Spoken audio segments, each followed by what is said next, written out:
Volcanic rock does not look like a battlefield at first glance. It looks lifeless. Black sand, jagged ridges, sulfur drifting through the air. Yet in February 1945, that small island in the Pacific absorbed more explosives, steel, and human endurance than most places of its size ever have.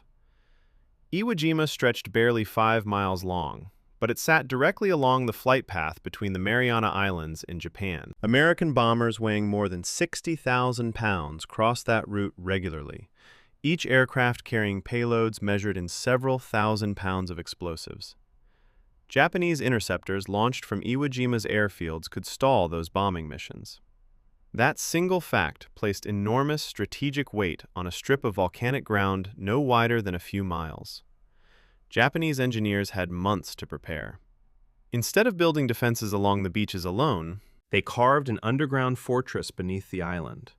More than 11 miles of tunnels connected bunkers reinforced with concrete and steel several feet thick. Artillery positions hid inside caves capable of firing shells weighing over 20 pounds toward approaching ships. Machine guns waited behind narrow openings barely visible from the surface.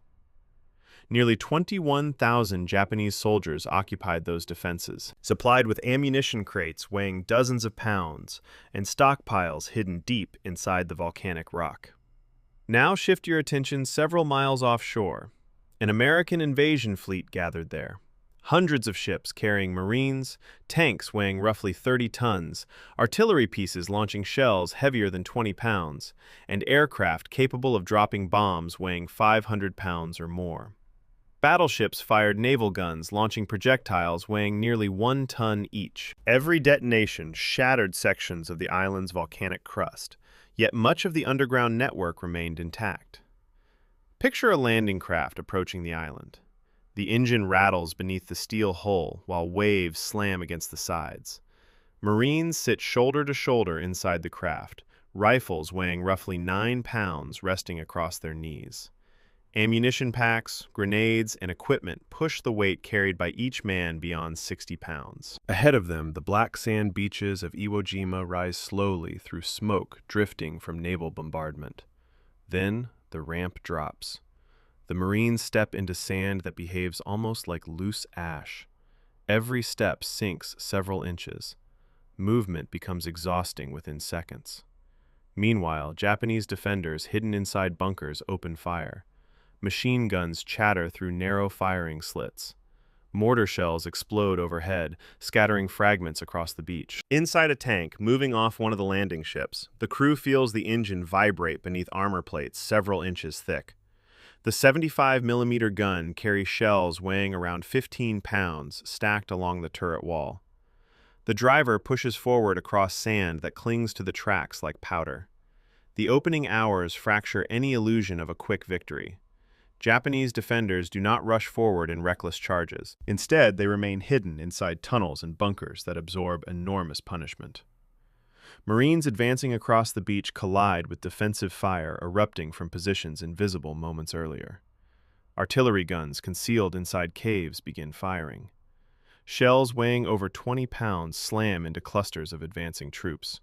Smoke rises from wrecked landing craft and damaged tanks scattered across the beachhead. I remember reading the combat reports from those first days while researching Pacific battles, and one detail stayed with me.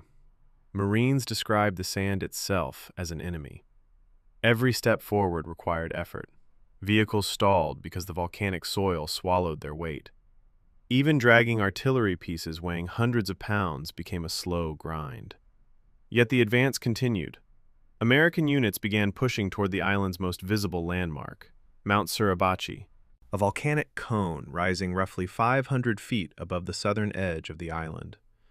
Japanese forces inside that mountain occupied tunnels carved directly through the rock. Imagine climbing those slopes during combat. The ground shifts under your boots. Machine gun fire cracks through the air from unseen openings. Somewhere above, defenders fire rifles and grenades down the hillside.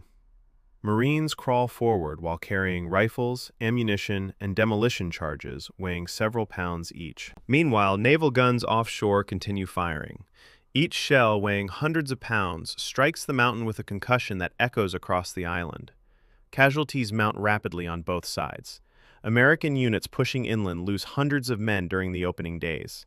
Japanese defenders fight from underground positions that allow them to disappear, relocate through tunnels, and strike again from a different direction. Inside the turret of a tank supporting the climb towards Suribachi, the crew hears the constant clatter of machine gun rounds striking the hull. The loader lifts another shell weighing 15 pounds and slams it into the breach. The gun fires toward a bunker carved into rock only a few hundred yards away. Then comes the moment that later photographs freeze in time. After days of brutal fighting, a small group of Marines reaches the summit of Mount Suribachi. They carry a flag attached to a length of pipe. The climb up that volcanic slope costs lives measured in dozens of soldiers. Yet when the flag rises above the crater, it becomes visible across the island. From the beaches below, hundreds of Marines pause long enough to see it. But the battle is far from over. Most of the Japanese garrison still occupies the northern half of the island, hidden inside tunnels and fortified caves. Fighting continues for weeks. Flamethrowers, demolition charges, and artillery strikes become necessary to clear each defensive position carved into the volcanic rock. The numbers remain brutal. More than 6,000 American Marines are killed during the battle. Japanese losses climb above 20,000 soldiers. On an island barely 5 miles long, the density of combat becomes almost impossible to comprehend. When I study the maps of Iwo Jima now, I often notice how small the island looks compared to the scale of forces involved. Tanks weighing 30 tons, artillery firing thousands of shells, aircraft dropping bombs measured in hundreds of pounds, all concentrated into a battlefield that could fit inside many modern cities. And if you are listening now while the room grows quiet and the day begins fading into night, imagine standing on that volcanic island after the battle finally ends. The wind moves across the black sand. Mount Suribachi rises quietly against the sky. The tunnels beneath the island fall silent after weeks of gunfire and explosions. This is the entire history of the Battle of Iwo Jima, the struggle that ended with a flag rising above. Chapter 1. The Island that Japan Forgot to Abandon. The 19th of June, 1944. A staff officer in Tokyo lifts his pen above a supply estimate form, pauses, and writes a single word in the margin. In Japanese, muzukashi, difficult. He wasn't describing the Americans. He wasn't describing the battle that was coming. He was describing the ground.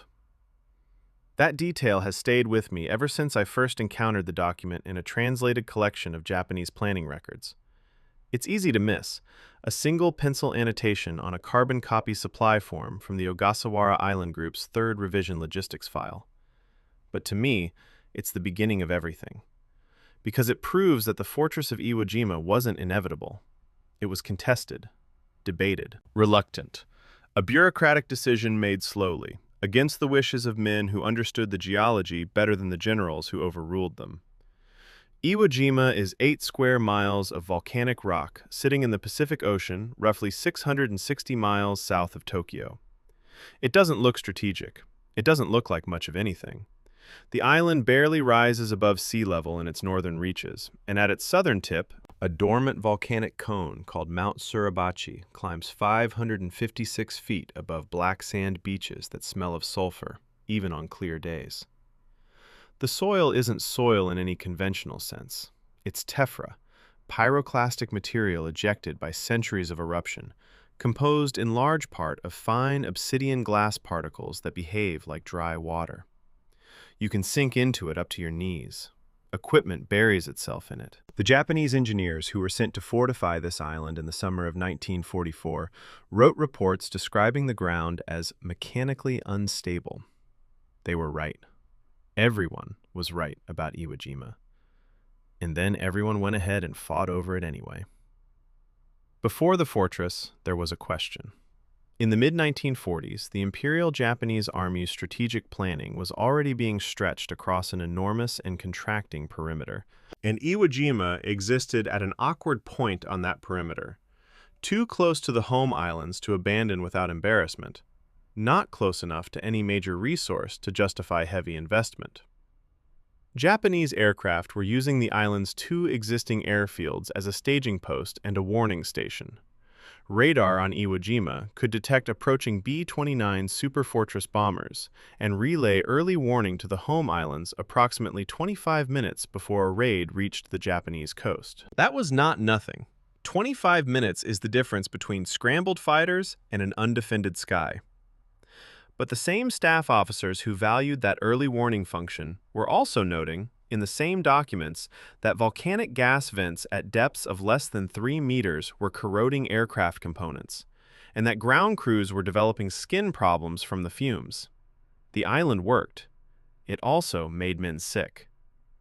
It was into this contested, volcanic, administratively exhausting situation that Lieutenant General Tadamichi Kuribayashi arrived in June of 1944, assigned as commander of the Ogasawara Island Group, with Iwo Jima as his primary responsibility. Kuribayashi was not a typical appointment. He had served as a military attaché to the United States in the late 1920s and early 1930s, and the accounts of his American tour, compiled by his biographers from family correspondence, describe a man who visited Ford Motor Company factories in Detroit, who rode on American railways, who ate at American diners, and noted in letters home the sheer scale of what he saw. He wrote to his wife that American industrial capacity was beyond what I could have imagined. He did not romanticize what he had seen. He cataloged it. And when he arrived on Iwo Jima and looked at the beaches and the two functional airfields and the soft volcanic ground, he understood, in precise, professional terms, what a full-scale American amphibious invasion would look like. He'd been to the factory where the machinery was made. What Kuribayashi did next is the central engineering story of this battle. He looked at the previous Japanese defensive doctrine, which called for fierce resistance at the waterline, a concentration of force on the beaches, and when the beaches failed, the traditional banzai charge, and he set it aside. Not quietly. He put it aside in writing, in formal defense orders, in communications to Tokyo that requested permission to build a fundamentally different kind of fortress. Tokyo's response, recovered in captured command documents, was essentially a denial wrapped in bureaucratic language. Kuribayashi, by all available evidence, built his fortress anyway. He asked for more concrete. He got some. He asked for more time. He got some of that too. And he began to move the garrison underground. The island's geology presented his engineers with a paradox worth understanding in some detail, because it shaped everything that followed. The volcanic rock of Iwo Jima, hyaloclastite, formed by explosive submarine eruptions over millennia, is soft enough to excavate with basic hand tools and light equipment. You can dig into it. But it's also water-saturated and structurally unreliable under heavy surface loads, meaning a tunnel dug 30 feet below the surface can collapse if the ground above is heavily loaded or struck. Kuribayashi's engineers solved this with a design principle that military engineers today would recognize immediately. They built their tunnel galleries in offset, stepped vertical levels. Each floor shifted laterally from the one above so that a surface detonation's pressure wave dissipated sideways rather than downward. It wasn't elegant, it was functional. And it was, floor by floor, hand-carved out of volcanic rock by men who understood that the tunnels were going to be their homes, their hospitals, their arsenals, and eventually their graves. Between August and December of 1944, supply convoys delivered roughly 7,347 tons of reinforced concrete, timber, and steel rebar to the island. That number comes from post-war logistics records compiled by the United States Strategic Bombing Survey, and when I first encountered it, I sat with it for a while, cross-referencing it against the construction timeline and the eventual scale of the tunnel system. 7,000 tons of material, brought by sea to a sulfuric, gas-venting volcanic rock to build 18 kilometers of tunnels, 1,500 rooms, and a defensive architecture that the most powerful naval force in history would spend 3 days trying to destroy. The concrete won. By the end of 1944, the garrison on Iwo Jima had grown to somewhere between 21,000 and 22,000 men, a figure American intelligence would catastrophically underestimate, projecting a garrison of no more than 13,000. The discrepancy of roughly 9,000 men has never been fully explained in official documentation. American historian Robert Burrell, in his detailed 2006 study of the battle's planning, argues that photo reconnaissance couldn't count what wasn't visible, and what wasn't visible was underground. The tunnels hid the men the same way they'd hide the guns. The island had learned to disappear. And somewhere, at the bottom of the deepest tunnel in the network, at roughly 75 feet below the volcanic surface, where the temperature from geothermal heating reached 110 degrees Fahrenheit, Kuribayashi had his command post. He wrote letters home from there. He asked his wife about the children's schooling. He told his son Taro to study mathematics. He described the smell of sulfur in the air and mentioned that his orderly had developed sores from the gas. He did not describe a fortress. He described a place he was working. The fortress was his silence on the subject. Chapter 2. The Accountant of Death, Kuribayashi's Defense Manual. The 5th of September, 1944. Kuribayashi sat in his command facility on Iwo Jima and wrote to his wife. The letter, later translated and excerpted in Kumiko Kakehashi's collected volume of his correspondence, reads in part, "It must be destiny that we as a family must face this." He wasn't being dramatic, he was being precise. By September of 1944, Kuribayashi had completed enough of his defensive analysis to understand the arithmetic of his situation, and the arithmetic left very little room for comfort. What fascinates me most about Kuribayashi, and I've spent more time with his defense orders than with almost any other primary source in this project, isn't the tactical brilliance that military historians praise. It's the methodical, almost accountant-like quality of his thinking. He didn't build a fortress because he believed Japan could win the battle for Iwo Jima. He built a fortress because he calculated how many American casualties per Japanese casualty would be required to make an invasion of the home islands politically untenable for Washington. He set a number. And then he built a machine to achieve that number, underground, in the dark, out of volcanic rock. Defense Order Number 9, issued by Kuribayashi's headquarters on the 9th of November, 1944, and recovered from the captured command post after the battle, contains in its 4th paragraph a translated instruction that has become one of the most cited lines from the entire battle. Each man would kill 10 of the enemy before he died. The order is typed on standard Japanese Army carbon copy paper. According to post-war translations archived by American military intelligence, someone, almost certainly a staff aide, underlined this sentence in red ink and added a margin notation confirming it had been posted to all positions. I don't know the aide's name, the official records don't preserve it, but I think about that gesture, the underlining, the confirmation, the red ink, as a small human decision made inside a very large machine. The machine had specifications. Post-battle surveys, compiled by American engineering teams and later correlated against recovered Japanese records, documented what Kuribayashi's men had built. Approximately 300 anti-aircraft guns, 33 naval guns of medium caliber, 438 artillery pieces, 69 anti-tank guns, 1,500 rooms in the tunnel network, and roughly 11 miles of primary galleries. These numbers get cited often. What gets cited less often is the fire discipline framework Kuribayashi imposed to manage this arsenal. A supply shortage in January of 1945 led to an extraordinary order. No artillery battery was to expend more than 3 rounds on any single target. 3 rounds, then silence, then reposition or wait. The logic was actuarial rather than tactical. Kuribayashi was rationing death across time. He needed the battle to last long enough to exhaust American political will. Every round fired prematurely was a round that wouldn't fire in week 4 or week 5 or week 6. The tunnel architecture deserves more than a passing mention, because it's the physical foundation of everything that followed. Kuribayashi's engineers worked in extraordinary conditions. The geothermal heating inside the deep excavations pushed temperatures to above 100 degrees Fahrenheit. Sulfuric gas vented through fissures in the rock walls, corroding tool metal and producing sores and respiratory problems in the workers. The volcanic substrate required constant timber shoring because, unlike hard granite, it absorbed groundwater and became structurally unpredictable. The solution: offset multi-level galleries, with each level shifted laterally from the one above, meant that a naval shell detonating at the surface would send its pressure wave through the intervening rock in a pattern that dissipated before reaching the tunnel floor below.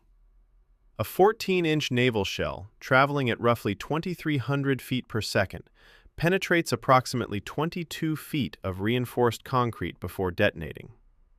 Kuribayashi's deepest positions were at 75 feet. No shell in the American inventory could reach them.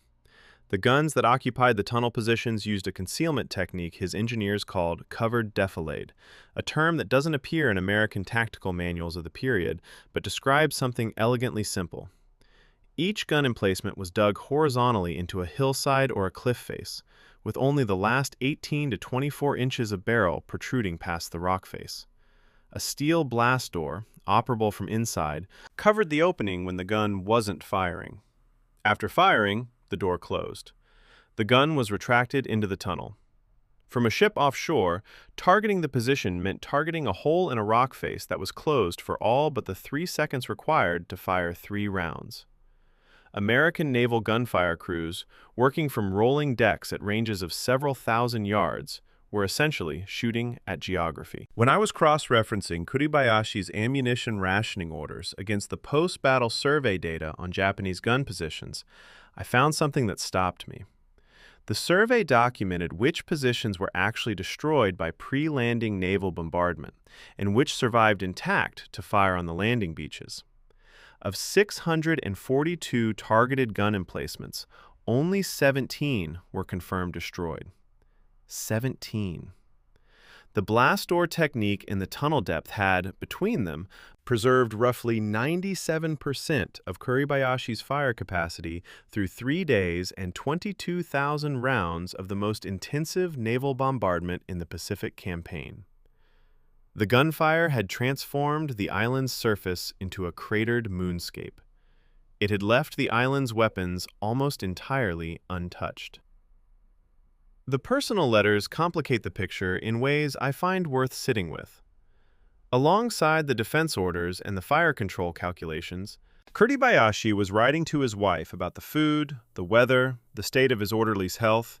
He mentioned that it had cooled off, but that the flies were still a problem.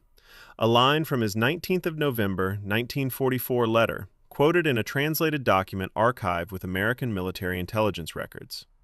He described the sulfuric smell.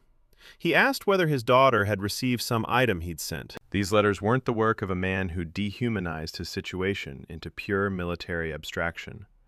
They were the work of a man who had made his peace with the situation's probable outcome and was choosing, deliberately, to keep human connection alive in whatever space remained for it. The garrison's last significant reinforcement arrived by convoy in late 1944. After that, the island was essentially cut off by American naval and air superiority. Resupply became increasingly dangerous, and by early 1945, it was functionally impossible. Kuribayashi knew this. He'd built his fortress around the assumption of isolation. The 7,000 tons of concrete and steel that arrived before the blockade tightened had to be enough, because nothing more was coming. What he couldn't stockpile was water. Iwo Jima has almost no natural freshwater sources, and the garrison had filled cisterns during the preparation period. But cisterns are finite. Kuribayashi's ammunition calculations appear repeatedly in the recovered orders. His water calculations do not appear in the same way, which suggests, and this is my interpretation, not a documented fact, that he understood the water problem was unsolvable and chose not to formalize it as a planning constraint. Some problems, when you've already accepted the outcome, you simply stop calculating. By the time the American fleet appeared on the horizon in February of 1945, Kuribayashi's garrison had been underground, in geothermal heat, on rationed water, for months. The men who would fight the most costly battle in Marine Corps history had already been living, in important ways, as if the battle had started. They were waiting in the dark. They had their orders. They knew the count, 10 for each of them. And they had closed the blast doors. Chapter 3. The General's Argument. 10 days that were never given. Somewhere in the operational files of the 5th Amphibious Corps, at the Marine Corps Archives in Quantico, there is a carbon copy of a reply from Admiral Richmond Kelly Turner to the Senior Marine Ground Commander's request for pre-landing bombardment. The reply is 4 sentences long. On the copy that stayed in the General's personal files, the one he apparently kept until his death, someone wrote in fountain pen ink in the margin. What they wrote is not printable in its original form, but its meaning is clear enough. The Admiral had made a decision, and the General believed he'd pay for it. That exchange sits at the center of one of the most consequential and most unresolved command disputes of the Pacific War. And it's worth spending time with carefully, because it's not a simple story of a good idea overruled by a bad one. It's a story about institutional interests, competing operational timetables, and the gap between what you can see from a ship and what you can see from a foxhole. To me, the most telling detail isn't the request itself. It's that the request had already been made twice before and denied twice before, first for 10 days, then for 9, and finally reduced to a 3-day window that everyone with ground force experience knew was inadequate. General Holland Smith, the senior Marine commander for the operation, and General Harry Schmidt, commanding the 5th Amphibious Corps that would actually put men ashore, had both read the intelligence assessments, and both had read between the lines of those assessments enough to know that the picture was incomplete. Schmidt had asked for 10 days of naval gunfire preparation. The Navy, in the person of Admiral Turner and the broader fleet planning staff, offered 3. The reasons given were operational. The fleet couldn't remain stationary within range of Japanese air attack for 10 days. The Army Air Forces had already conducted 72 days of aerial bombardment against the island. The resources were needed for the Okinawa invasion that was coming in April. 3 days, Turner reportedly said, would suffice. The Marine Corps disagreed. The argument was resolved the way arguments in military hierarchies are usually resolved, by rank. The 72-day aerial campaign deserves specific examination because it was repeatedly cited as justification for the shorter naval bombardment. Army Air Force's records for the period between November of 1944 and February of 1945 document approximately 6,800 sorties against Iwo Jima. Post-raid reconnaissance photographs showed craters across the island's surface, damaged runways, scattered equipment. The photographs looked like damage. The problem was that photographs can only show what's on the surface, and Kuribayashi had made a considered, systematic effort to put everything of military value underground or inside rock faces. The bombs were landing on empty volcanic terrain and then being photographed. The craters were real. The damage was almost entirely cosmetic. The 3-day naval bombardment that replaced Smith and Schmidt's requested 10 ran from the 16th through the 18th of February 1945. Gunnery logs from the battleships and cruisers assigned to the fire support mission, ships including USS Nevada, USS Idaho, and USS Tennessee, all veterans of Pearl Harbor and now returned to the Pacific for this duty, record over 22,000 rounds of 5-inch and larger caliber expended against targeted positions. The volume of fire was extraordinary, by any measure. The sound, by all survivor accounts, was continuous. The island disappeared in smoke and dust for hours at a time, and when the smoke cleared, the post-battle ordnance survey would eventually determine that of 642 targeted gun emplacements, the 3 days of naval fire had destroyed or neutralized approximately 17. The effectiveness rate was roughly 2.5%. The craters the shells created provided additional cover for the defenders. The rubble made the terrain harder for attacking infantry to cross. The question of whether 10 days would have done better has been genuinely debated by military historians, and the answer is less clear than Smith's defenders like to suggest. The Naval History and Heritage Command's own analysis, published decades after the battle, notes that even with 10 days of fire, the deeply buried positions, particularly those at depths beyond 30 feet, were functionally impervious to any available naval ordnance. The physics simply didn't support the outcome Smith was hoping for. But here's what the same analysis acknowledges. The shallow positions, the covered defilade battery emplacements in hillsides and cliff faces, the anti-aircraft positions and mortar pits, those could have been identified, targeted, and destroyed, given more time and more methodical pattern fire. 10 days wouldn't have cleared the deep tunnels. It might have cleared enough of the surface defenses to reduce the first-day casualty count from catastrophic to merely severe. What I find genuinely difficult, reading the competing accounts of this dispute, Smith's memoir published in 1949, Turner's post-war Naval Institute oral history, the official V Amphibious Corps operational log, is that none of these sources is simply right. Smith is self-serving in ways that are obvious and documented. Turner is defensive in ways that are equally obvious. The operational log is the most reliable, but it's a daily record of decisions, not an accounting of their consequences. The men who paid the price for the 3-day constraint weren't writing memoirs. They were in the casualty reports. And the casualty reports, for the 19th of February 1945, record 2,420 total American casualties on the first day of the landing, including 566 killed, the worst single-day toll in Marine Corps history to that point. When I was going through the naval gunnery records alongside the post-battle survey data, I found it striking that the official effectiveness assessment uses language of notable caution, phrases like negligible effect on hardened positions and terrain modification insufficient to hinder defensive fires. These are bureaucratic euphemisms for failure. The documents acknowledge, in the careful language of official reports, that the bombardment didn't work. What no official document says, plainly, is that the men who asked for more time were right, and the men who overruled them were wrong. That conclusion is left for historians. I'm drawing it.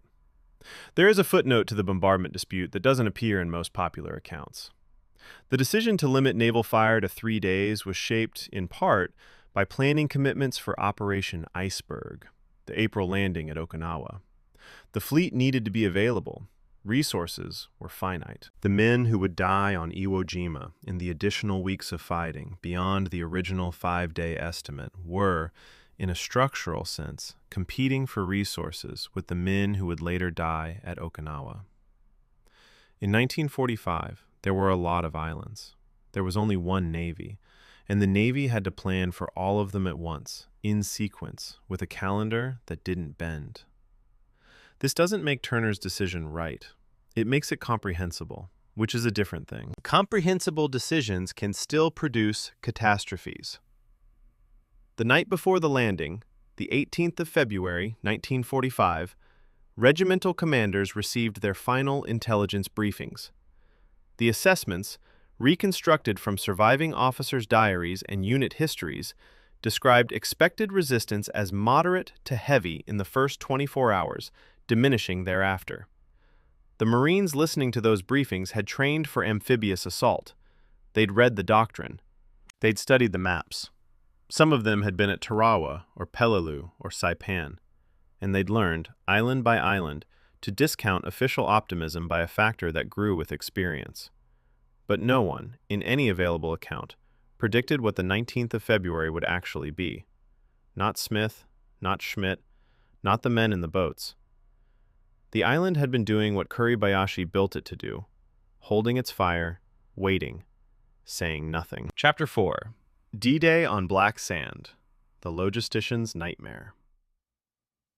0859 on the 19th of February, 1945. 1 minute ahead of schedule, the first wave of United States Marines hit the beach at Iwo Jima. For approximately 45 minutes, there was almost no resistance. The Marines moved inland across the black volcanic sand. They climbed the beach terraces. They looked at each other. They looked at the island. Some of them felt something was wrong. There was a Japanese observation post on the upper slopes of Suribachi. And in that post, or in posts like it across the island, forward observers were watching. They were watching a beach fill up. They had a map with 47 pre-registered targets on it. And at approximately 0945, every pre-positioned Japanese battery on the island opened fire simultaneously. The first thing the black sand did to the Marine Corps was mechanical. The volcanic beach terraces at Iwo Jima rise in a series of 4 to 8 foot steps, each with a face angle approaching 45 degrees. Standard landing vehicle tracked units, the LVTs that were supposed to move men and supplies from water to inland positions, had a published grade climbing capability of 30 degrees. The terrace faces exceeded that by 15 degrees on paper, and considerably more in practice, because the volcanic tephra composing those terraces doesn't behave like soil. Fine obsidian glass particles with almost no internal cohesion act as a granular fluid under mechanical pressure. The tracks of a vehicle churning against them pull the particles into the return rollers and idler wheels of the drive mechanism, where they function as an industrial abrasive. Within roughly 80 to 120 seconds of sustained contact with a terrace face, the track system seizes. The vehicle stops. It begins to sink. The men inside it have to get out. Shore Party records from the 5th Marine Division's after-action report, filed in March of 1945 and archived at the Marine Corps Archives, contain an entry for the morning of D-Day that reads, in its clipped military language, like a quiet catastrophe. Beach tractors operational, 4 of 22. Cause of loss? Volcanic sand infiltration into drivetrain assemblies and track mechanism. Of 22 amphibious tractors committed in the first critical hours, 18 were gone before they'd moved more than a few hundred yards inland. The recommendation at the end of that entry? No further use of standard LVT in volcanic beach environments. Was technically accurate and practically useless. There was nowhere else to land. By noon on the 19th, the beach had become something that shore party officers had no category for in their planning documents. 2 miles of black sand were filling, hour by hour, with immobilized vehicles, immobilized landing craft, and the men who'd been in them. Japanese mortar and artillery fire was registered on the surf zone and the terrace faces, and the congestion meant that every round landing in that area hit something. The physics of the beach made concentration on the shoreline nearly inevitable. Vehicles couldn't move forward, more vehicles were arriving from the sea, and the only direction available was sideways along the beach face. Sideways led to more congestion.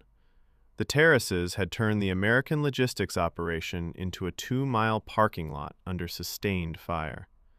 Of 3,100 tons of supplies scheduled for delivery to the beach in the first 72 hours, Shore Party records indicate approximately 1,400 tons were successfully moved inland, a delivery failure of roughly 55%. That figure represents food, ammunition, medical supplies, water, and replacement equipment that didn't reach the men fighting inland.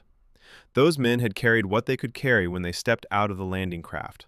What they couldn't resupply by hand carry, heavy weapons ammunition, replacement radio batteries, plasma for the aid stations, they went without. The medical battalion records for the 4th Marine Division document the afternoon of D-Day with a detail that gives that supply failure a human dimension.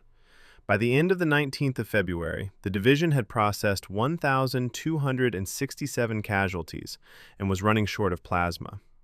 The tanks fared no better than the tractors. Of 68 M4A3 Sherman tanks committed to the D-Day landing, 14 were lost in the surf or on the beach terraces before firing a single shot. Tank commanders reported their vehicles simply disappearing into the sand on the terrace faces, sinking into the ground in one account. A description that sounds metaphorical until you understand the engineering reality of 40 tons of metal pressing down on a substrate with the load-bearing capacity of damp sugar. The tanks that survived the beach found themselves in a cratered landscape of bomb and shell craters that the pre-landing bombardment had thoughtfully provided, which offered cover to defending infantry and obstacles to attacking armor in roughly equal measure. The bombardment had been useless against the deep positions and actively helpful to the defenders on the surface. When I was cross-referencing the shore party supply records with the medical battalion casualty logs, I found a figure that I keep returning to when I try to explain what the first day at Iwo Jima actually cost.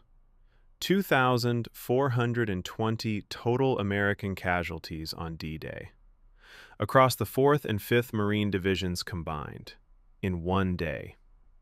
At Tarawa, which had been considered a catastrophe, the total American casualties for the entire 4-day battle were around 3,000. Iwo Jima matched roughly 80% of Tarawa's total in a single day, on a beach where the first 45 minutes had been nearly silent. The first American to die at Iwo Jima wasn't a Marine, and he died 2 days before the official landing. Navy Ensign Donald Witzig was serving with an underwater demolition team conducting pre-landing reconnaissance swims off the beaches when he was killed on the 17th of February. The UDT units, the predecessors of what would eventually become the Navy SEALs, were conducting hazardous close-in beach surveys to assess underwater obstacles, and Witzig died doing that work. His name almost never appears in accounts of the battle's first casualties.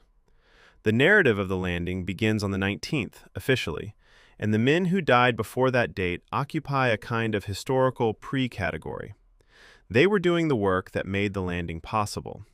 The landing came anyway, on their schedule, and cost what it cost. The vehicle graveyard on the beach, documented in an extraordinary series of photographs taken by Marine Corps combat photographers, looks different depending on how you approach it. From the aerial photographs taken in the days after D-Day, it has a strange visual order. Equipment arranged in irregular lines along the terrace faces, landing craft half submerged in the surf, tanks listing sideways in the sand. It looks, from above, like a catastrophe that has sorted itself. From the shore party logs, read hour by hour, supply request by supply request, casualty call by casualty call, it looks like a system failing in real time, with no mechanism for correction, against a deadline that didn't move. By nightfall on the 19th of February, close to 30,000 American personnel had been put ashore on Iwo Jima. They were on the island. They weren't supplied the way the plan said they'd be supplied. They were not going anywhere, and the island still had roughly 6 weeks to go. Chapter 5. The Geometry of Killing, Inside the Pillbox. The 21st of February, 1945, D+2. In the war diary of the 28th Marine Regiment, at a time entry of 1340 hours, someone recorded the following. Strong Point 36C still active. Second attempt to approach from the northeast failed. Requested flame tank support. Tank unavailable. Bogged down on Terrace Sector 7. Squad casualties 3 KIA, 2 WIA.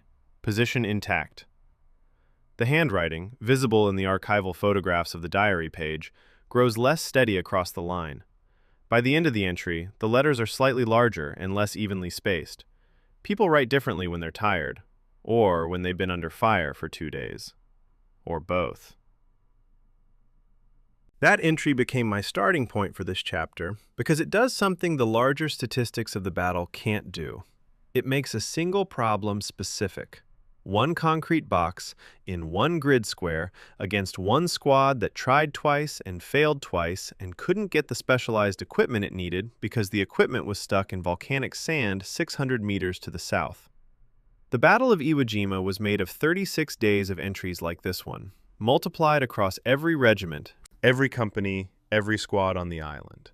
The aggregate produces the macro statistic: 2,420 on D-Day, 6,821 total American deaths across the battle. The individual entry produces something harder to dismiss: 3 killed, 2 wounded, position intact.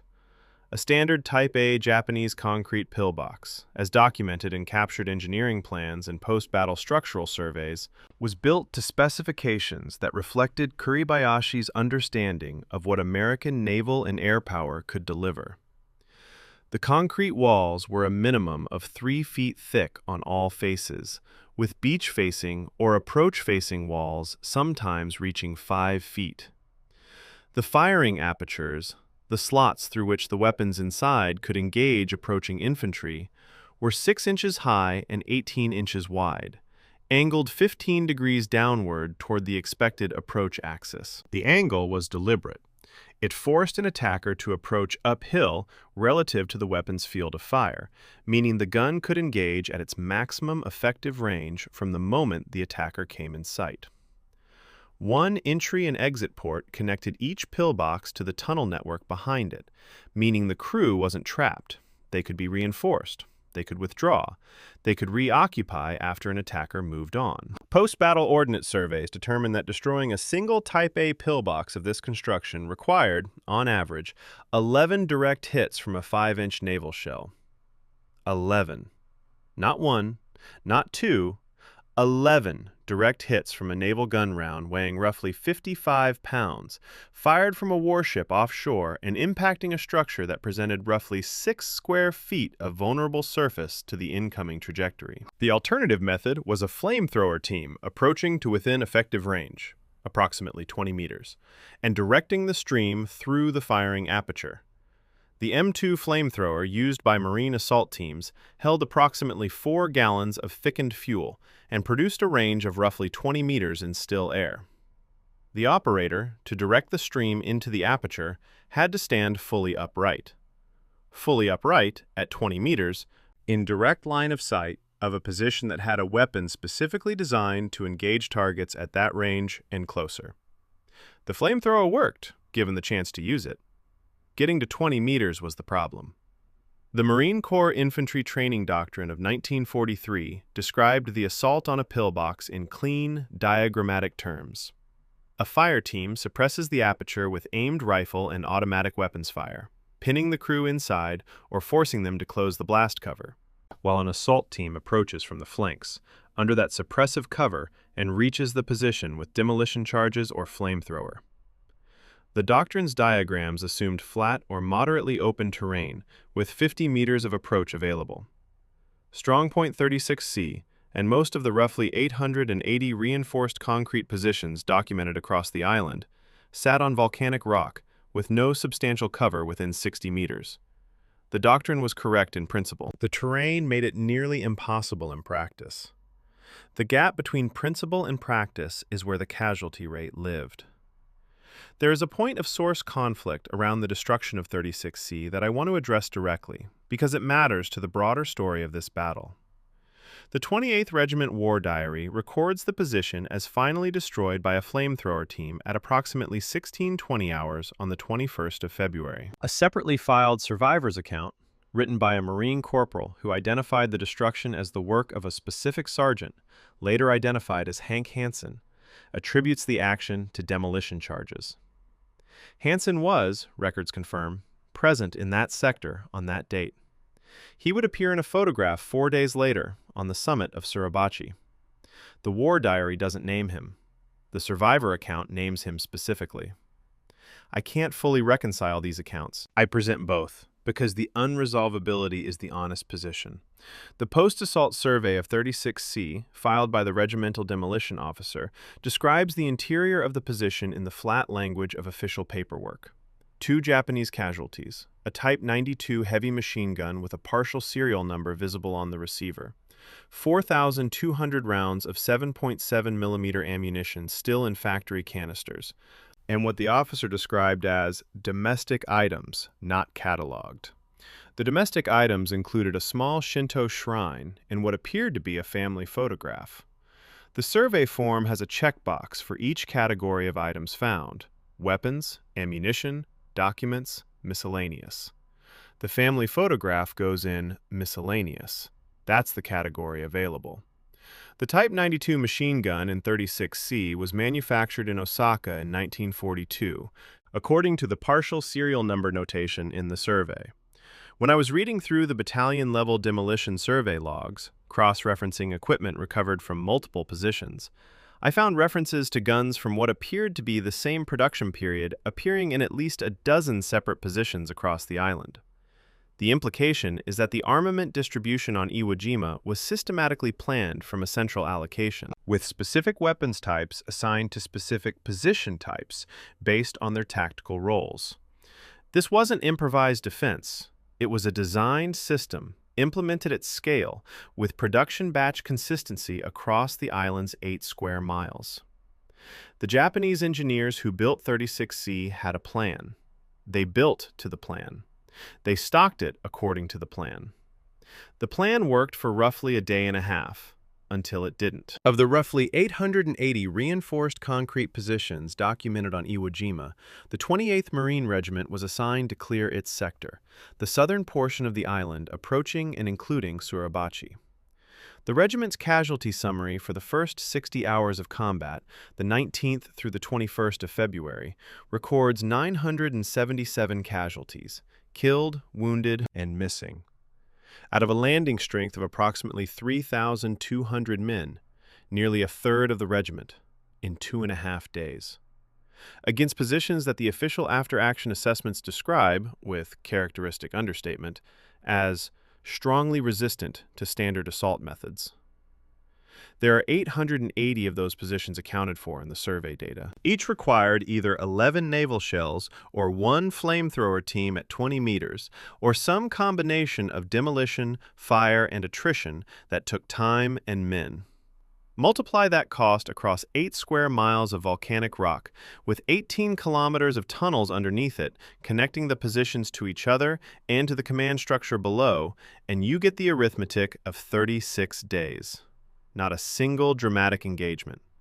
880 arithmetic problems, each solved at a specific cost in a specific grid square by specific men whose names sometimes appear in war diaries and sometimes appear only in casualty tallies and sometimes don't appear at all.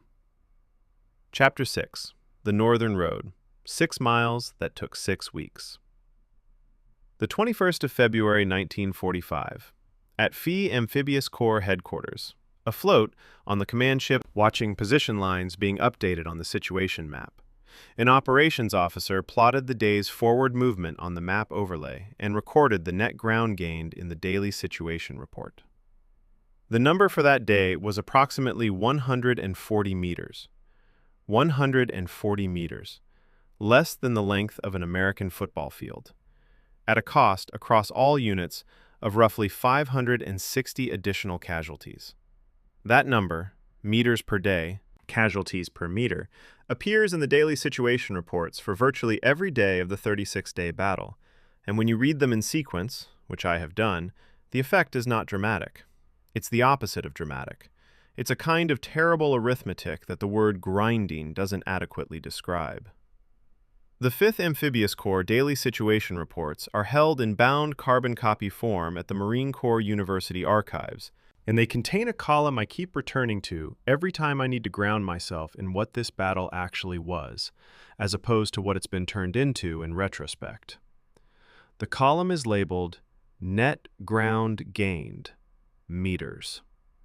For the period from the 21st of February through the 1st of March, the column reads, approximately 190, 210, 140, 95, 220, 180, 160, 85, 215, 200. The variation is real. Some days were better than others, some terrain was more defensible than other terrain, but the average across those 10 days is roughly 178 meters. That's the width of roughly 2 American football fields, per day, across the bloodiest campaign in Marine Corps history. The tactical problem facing the Marine commanders in the northern 2/3 of the island wasn't the absence of skill or courage. It was geometry. Kuribayashi's defensive network had been designed specifically to create interlocking fields of fire. Any attacking force moving toward one position would be taken under fire from 2 or 3 other positions on its flanks or rear, positions it could not engage directly without turning away from its primary objective. The only counter was hugging, Marine slang for advancing to within 25 meters of a Japanese position, so that the flanking positions couldn't fire without risking hitting their own men. This was effective. It required getting to 25 meters, which required crossing the kill zone between 60 meters and 25 meters, which was where most of the casualties occurred. The 3rd Marine Division spent the first week of the battle in floating reserve. Their war diary records this period with a kind of suppressed frustration, visible even in official language. The division was afloat, ships anchored offshore, while the 4th and 5th Divisions ashore were consuming themselves at a rate that no planning document had projected. The 3rd was committed on the 24th of February, inserted into the center of the line between the 4th on the right and the 5th on the left. The division took 1,131 casualties in its first 48 hours on the island. There is a source conflict here worth noting. General Holland Smith's memoir claims the decision to commit the 3rd Division was made at his recommendation and carried over initial Navy reluctance. The 5th Amphibious Corps operational log shows the commitment authorization predating Smith's recorded recommendation by 14 hours. One of those records is inaccurate. I cannot determine which one from available documentation. The terrain feature the Marines called the meat grinder deserves its own accounting. In the eastern center of the island, a cluster of elevated positions, designated Hill 382, the Turkey Knob, and the Amphitheater, formed a natural defensive complex that combined height advantage with interlocking tunnel connections and mutual support fire arrangements. The 4th Marine Division was assigned to clear this complex. Between approximately the 1st and the 8th of March, the division lost 2,880 men, killed, wounded, missing, fighting for 800 meters of volcanic rock. That's roughly 3.6 men per meter of ground. The terrain made flanking impossible in the conventional sense. The positions were connected underground, meaning that outflanking a surface position simply redirected the defenders through the tunnel network to an adjacent position. You couldn't go around, you had to go through. The 4th Marine Division's ammunition expenditure reports for the period covering the 19th of February through the 10th of March record the firing of approximately 4,762,000 rounds of small arms ammunition, M1 Garand rifle, carbine, and Browning automatic rifle combined. That figure, divided across the division's roughly 17,000 men, represents an average of roughly 280 rounds per man. The division's after-action assessment noted that this significantly exceeded projected ammunition planning factors. In plain English, they fired more than anyone thought they would need to fire to achieve less than anyone thought would be required. What the operations map doesn't show, and what I find myself thinking about when I read through the chaplain's records from this period, is the water situation on the Japanese side. Multiple recovered Japanese unit diaries from the northern sector note a rationing order that appears across several commands in the final days of February. Troops were restricted to less than 1 liter of water per day in geothermally heated tunnels at 90 to 110 degrees Fahrenheit. Iwo Jima has almost no surface fresh water. The garrison's cisterns, filled before the American blockade cut resupply, were being depleted faster than anyone had projected, because the battle was lasting longer than a week, and the heat underground never relented. The men who were holding the positions, maintaining the fire discipline, closing the blast doors, and repositioning between shots, those men were doing all of this in extreme heat, on extreme water rations, for weeks. Kuribayashi's ammunition calculations appear in the recovered orders. His water calculations, as I noted earlier, do not. The silence on the subject may say more than the documents that do exist. The chaplain's log for the 3rd Marine Division, covering the 25th of February through the 5th of March, records 312 burial services performed in that 10-day window, with a notation that 74 of the deceased could not be given individual services due to the recovery condition of remains. The log uses the phrase materially incomplete. It's a clinical term used because no other available term was adequate in an official document for what the word actually means. I don't think there's any value in elaborating on what it means. The log's terminology is precise enough. By the 8th of March, the largest single Japanese counterattack of the entire battle erupted from the tunnel system in the pre-dawn hours and struck rear area positions occupied primarily by shore party and service personnel, men whose combat training was limited compared to the frontline infantry. The attack lasted several hours, involved between 650 and 1,000 Japanese soldiers by various estimates, and resulted in 347 American casualties, including 90 killed. The Japanese lost approximately 784 confirmed dead in the counterattack. The positions were restored. The line moved back where it had been. The meters gained before the counterattack were not surrendered. The situation report for the 9th of March shows the next daily total in the net ground gained column. The column continued. The battle continued. The arithmetic continued. Chapter 7. Suribachi, the mountain that was everything. The 20th of February, 1945, D+1. While the 4th Marine Division was grinding eastward across the Central Plateau, and the 3rd sat anchored offshore waiting for orders, the 28th Marine Regiment turned south. Their assignment was specific, documented in the 5th Division's operational orders, and it was geometrically simple to describe. Cut across the island's narrowest point, roughly 700 meters of volcanic rock, and isolate the mountain at the southern tip. Nothing about executing it was simple. From the moment they turned south, the 28th was under fire from both directions simultaneously. Kuribayashi's northern positions fired on their backs. The Suribachi garrison fired on their faces. 700 meters of island. 659 casualties in 2 days. The reason the 28th's mission was the strategic priority of the first 72 hours comes down to a detail that most narratives mention briefly and then move past. Suribachi wasn't just a mountain, it was an eye. Rising 556 feet above the southern beaches, Mount Suribachi provided an unobstructed line of sight to the entire beachhead. Every Marine on the landing beaches, every vehicle on the terraces, every vessel in the surf zone, every supply dump, every aid station. A Japanese forward observer on the upper slopes of that mountain could see every target on the southern 40% of the island and call accurate fire onto any of them. The Japanese fire control system captured after the battle included, according to post-battle intelligence translations, pre-registered targeting data for 47 named points on the landing beaches and approach routes. Every one of those 47 coordinates was visible from Suribachi's observation posts.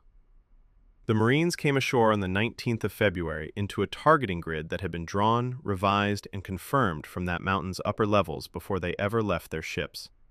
The tunnel system inside Suribachi was separate from the main island network, a self-contained fortification with approximately 1,000 meters of galleries distributed across 3 levels, the deepest at roughly 50 feet below the crater rim. Post-battle engineer surveys found 23 separate fighting positions still fully armed and stocked, abandoned intact inside the mountain's internal tunnel system. Those 23 positions contained a combined total of approximately 87,000 rounds of small arms ammunition, enough, by any reasonable calculation, to sustain a significantly longer defense. The garrison that held Suribachi against the 28th Marines for 4 days wasn't short of ammunition.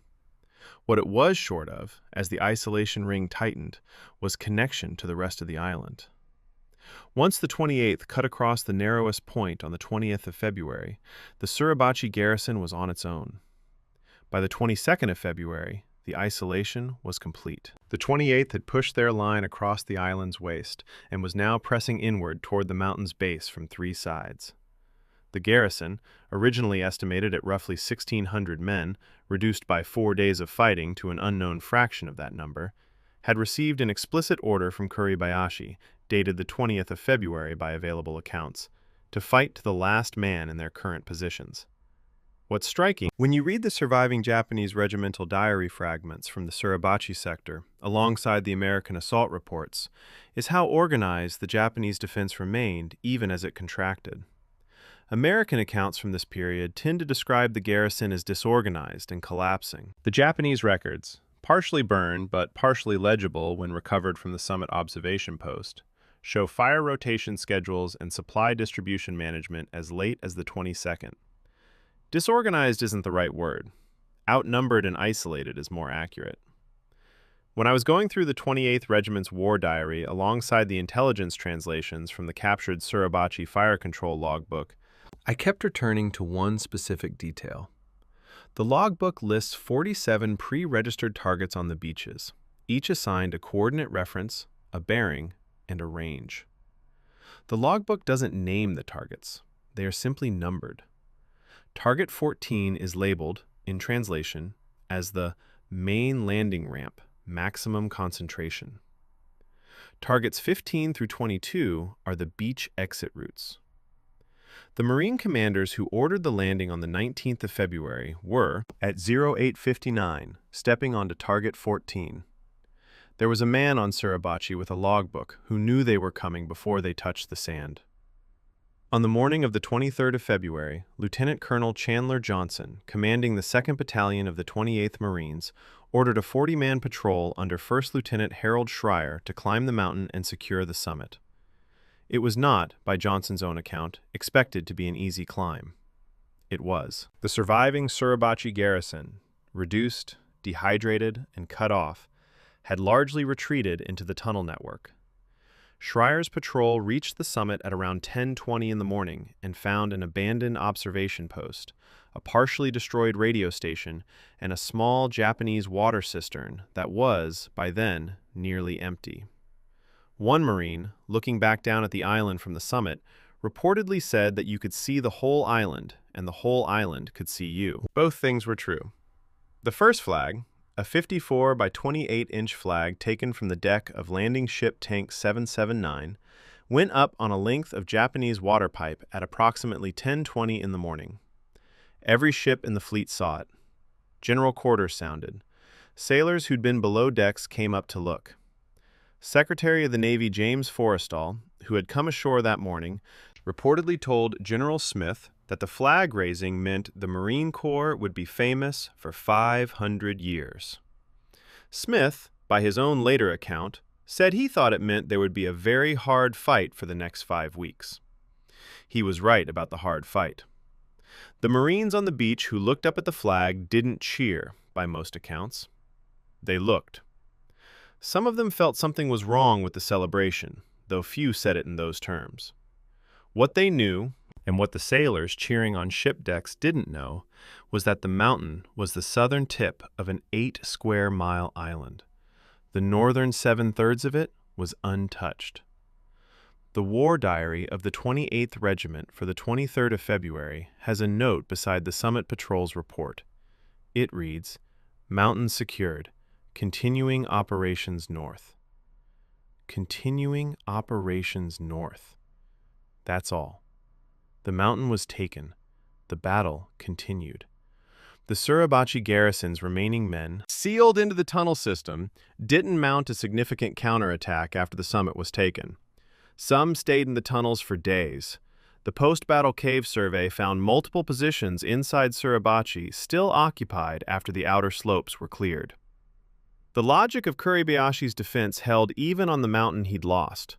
The men inside the tunnel system were still armed, still dangerous to anyone who entered unprepared, and still occupying ground that would take time and resources to clear.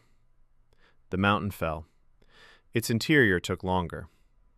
There's a pattern in that distinction, between declared capture and actual clearance, that will repeat itself across the northern 2/3 of the island for the next 4.5 weeks.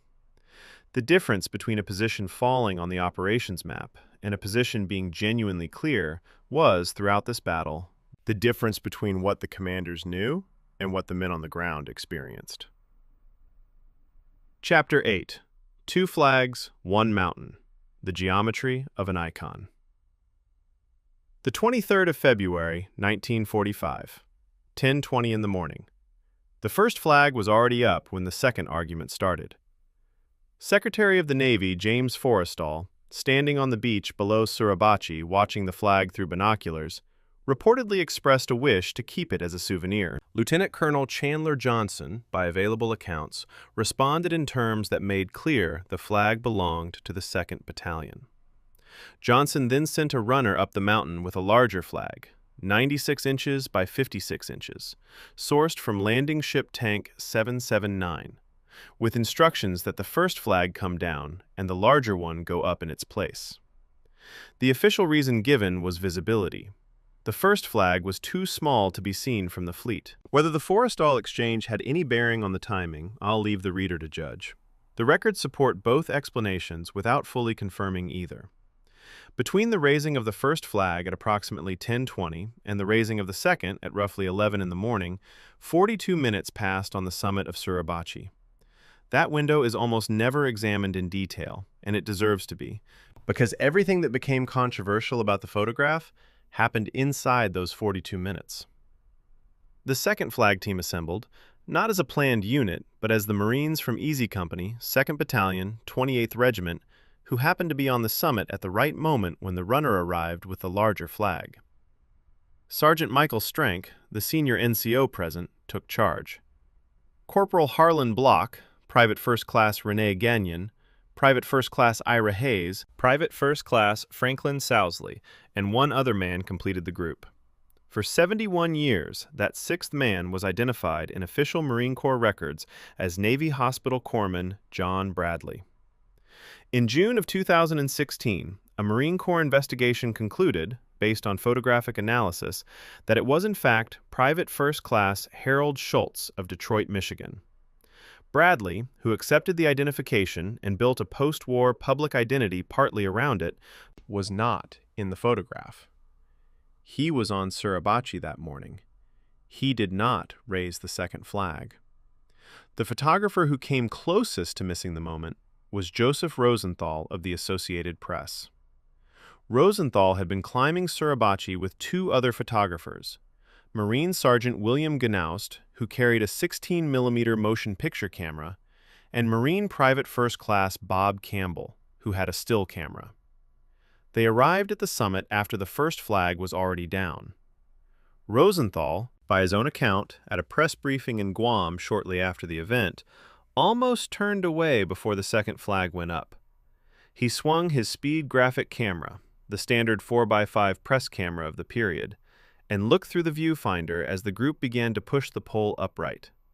He wasn't sure he had the shot. He fired. 1 frame. The shutter speed, verified by camera documentation and photographic analysis, was 1/400th of a second, at an aperture of between 8 and 11. On a clear Pacific morning at 10:20, that was the standard outdoor press setting. The composition wasn't planned. The depth of field, roughly 8 to 40 feet, happened to encompass the entire group and the full length of the pole. The frame that became the most reproduced photograph in American history was, in technical terms, a competent press photographer doing his job in the correct light on a clear day and turning around at the right moment. The second flag, the one Rosenthal photographed, measured 96 inches by 56 inches and was attached to 20 feet of Japanese water pipe. Together, pipe and flag weighed approximately 45 pounds. Raising that assembly vertically across volcanic rubble while a photographer who just arrived was still adjusting his position took the 6 men approximately 3 seconds. Gnaust's 16mm film, shot from nearly the same angle as Rosenthal at almost the same moment, captures the same 3 seconds in motion. That film exists. The man who shot it is buried somewhere in the tunnel system of Iwo Jima. Sergeant Gnaust was killed in action on the 1st of March, 1945, 8 days after filming the flag raising, reportedly shot while clearing a cave near Hill 362 Alpha in the northern part of the island. His remains have never been recovered. Recovery teams searched the area as recently as 2007. The cave's entrance has been lost to tunnel collapse and volcanic activity. His film is in an archive. He is in the island. What happened to the image in the next 48 hours is its own story. Rosenthal's film went back to the Associated Press Bureau in Guam for processing. The contact sheet was reviewed by a bureau editor who circled the frame of the flag raising and wrote a word beside it, according to accounts of the process. The image was transmitted to member newspapers beginning at around 7 in the morning Eastern Standard Time on the 25th of February, roughly 36 hours after it was taken. By the 26th of February, it had appeared on the front page of more than 700 American newspapers. By late March, a specially produced poster version had been printed to a run of 3.5 million copies. The photograph spread at a speed that the technology of 1945 made genuinely remarkable. There was no internet, no social media, no instantaneous digital distribution. There was a wire service, a dark room, a contact sheet, and a man with a grease pencil who made a correct editorial decision. The rest was printing presses and newspaper front pages and a public that needed, in the fourth year of a catastrophic war, to see something that looked like it was going the right way. The accusation of staging arrived almost immediately. The confusion originated in a misunderstanding that Rosenthal himself helped create, unintentionally. After the flag raising, he organized a separate, explicitly posed photograph of approximately 18 to 19 Marines cheering beneath the raised flag, a picture he later called the gung-ho shot.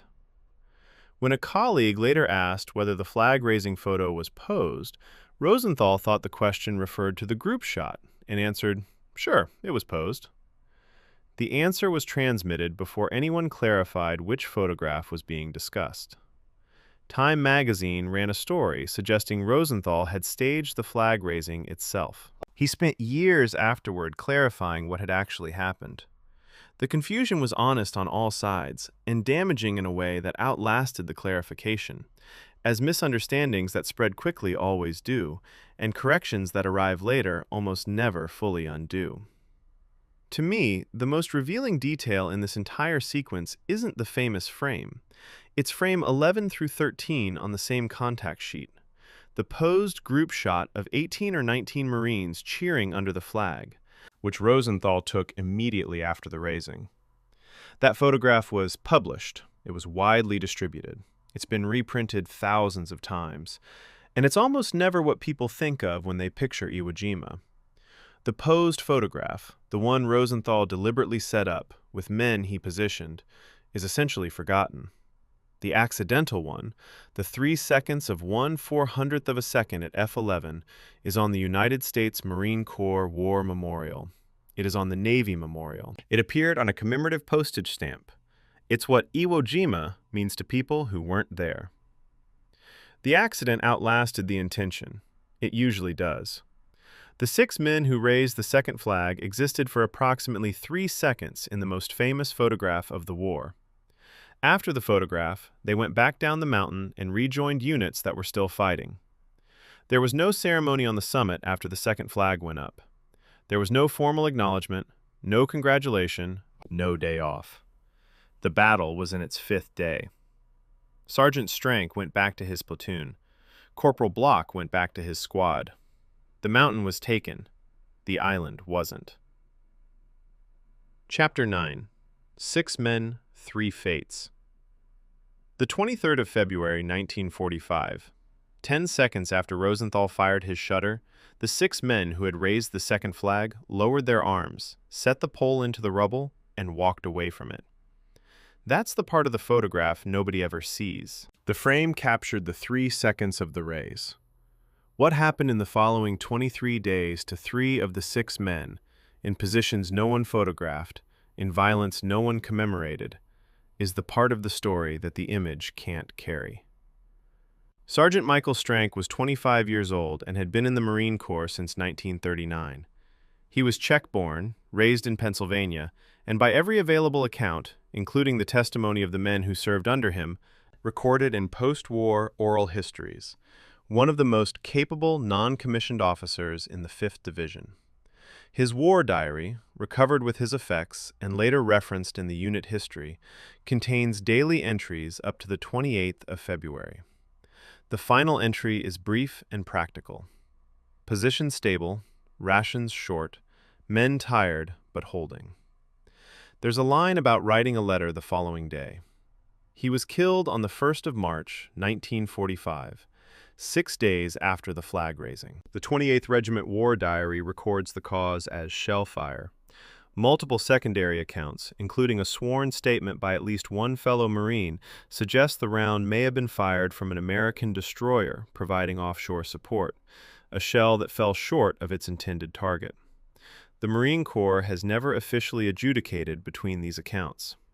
The discrepancy has persisted for more than 80 years. The regimental entry lists the cause as enemy shell fire. The sworn statement disagrees. Both documents are in the archive. Corporal Harlan Block was 21 and from Weslaco, Texas, where he'd been a high school football player before the war. He was the figure in the Rosenthal photograph positioned at the far left, leaning forward hardest against the pole. He was killed on the 1st of March, the same day as Strank, and possibly by the same round. His mother, Belle Block, spent years afterward insisting that the Marine Corps had misidentified her son's position in the photograph, attributing his figure to another man named Henry Hansen. She said she recognized her son by the way he held his body, by posture, by the specific angle of his forward lean, by details a mother knows. She was correct. A Marine Corps investigation in 1947 confirmed the misidentification and revised the official record. It took 2 years of a mother fighting the institutional record to put her dead son's name in the right place in the right photograph. The photograph was everywhere. Her son's name was in the wrong place. Those two things were simultaneously true, and the institution that celebrated the image needed a private citizen's persistence to correct the record. Private First Class Franklin Sousley was 19 years old, from Flemingsburg, Kentucky, where he'd left school to enlist. His letters home, held at a Kentucky historical collection, and quoted in various retrospective accounts of the flag raisers, have the voice of a teenager who is still fully present in the civilian world, even while being physically absent from it.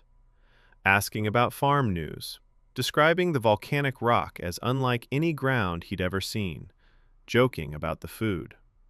A letter written around the 26th of February, after the photograph had been taken but before he could have seen it published, mentions, almost in passing, that they'd done something up on the mountain. That's how he described it, something up on the mountain.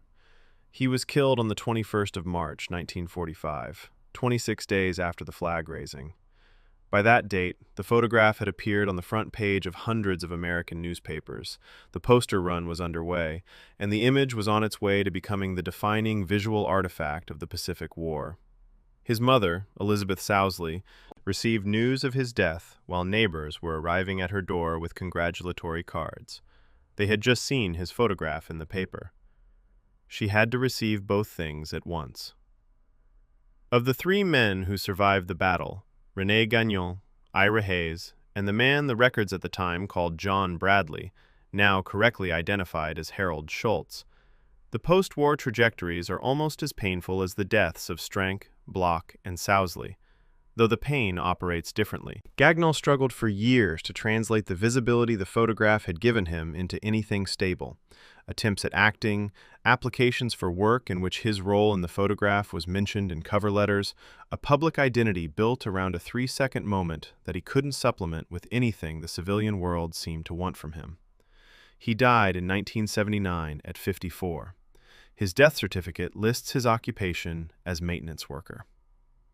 Schultz, who said almost nothing publicly about his role in the photograph while he was alive, spent decades working as a postal carrier in Los Angeles. He died in 1995. The investigation that established his presence in the photograph came 21 years later.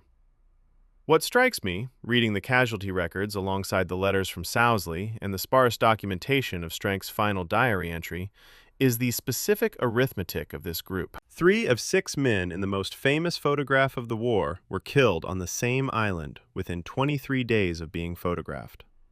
The statistical casualty rate for the men in that image, 50% killed in action, was essentially identical to the overall NCO casualty rate for the 28th Marine Regiment across the battle's duration. There was nothing exceptional about their dying. That's the part that resists the narrative the photograph demands. The photograph looks like a moment of heroic elevation. The casualty records look like an average. Both are accurate simultaneously. Ira Hayes was the only one of the 3 men followed in this chapter who walked off the island. A Pima Nation man from the Gila River Indian community in Arizona, Hayes had joined the Marine Corps as a paratrooper before the airborne program was discontinued, and had served through the Pacific Campaign with the distinction of someone who understood, quietly and without drama, that he was good at something that was not a good thing to be good at. He survived Suribachi. He survived the rest of the battle. He came home carrying a survivor's account of what the photograph actually represented. His first recorded statement on returning to the United States, quoted in multiple accounts of the period, was, "Every time I see that flag, I think of all the guys who died on the island who were better men than me." It is the most honest sentence anyone said about the photograph in 1945. It is the sentence the war bond posters couldn't use. Chapter 10. The War Bond Tour. Manufacturing Mythology. The 14th of March, 1945. In a memorandum from the Treasury Department's War Finance Division, stamped routine but marked for immediate action, a senior official outlined the financial targets for the 7th War Bond Drive. $14 billion. The memo noted that the Iwo Jima image had been approved as the primary visual anchor for the campaign. A handwritten annotation near the bottom of the page read, in essence, "Get the men in the picture. Living ones." That sentence is not the beginning of the official history of the War Bond Tour.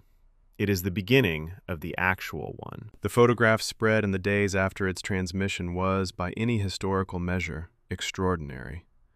Starting at approximately 7 in the morning Eastern Standard Time on the 25th of February, more than 700 American newspapers carried it on their front pages within 24 hours.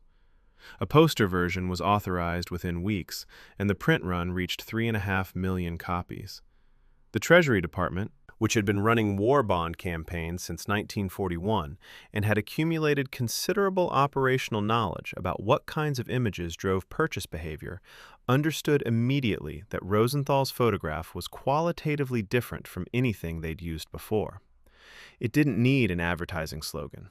It didn't need a caption explaining what victory looked like.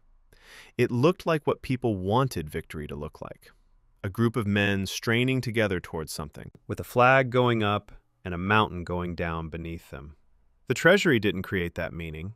They captured it, packaged it, and sent it on a 33-city tour. Identifying which of the 6 men in the photograph were alive required the Marine Corps to cross-reference casualty records and locate surviving personnel in active units. Strank and Block were already dead. Sousley was still alive. He would be killed 3 weeks after the tour announcement, on the 21st of March. The 3 survivors selected for the tour were Gagnon, Hayes, and the man the official record identified as John Bradley. An element of the selection process that received almost no public attention at the time, and has received limited attention since, is that Hayes was initially left off the proposed tour roster. An account preserved in Treasury correspondence suggests that a Marine Corps officer raised concerns about whether a Native American co-headlining a national victory tour might complicate the message. Hayes was added after the omission was challenged. The original exclusion is documented. The challenge that overturned it is documented. The name of the officer who raised the concern is not in the documents I've reviewed. The 7th War Bond Drive ran from the spring through the summer of 1945 and raised $26.3 billion, nearly double the original $14 billion target.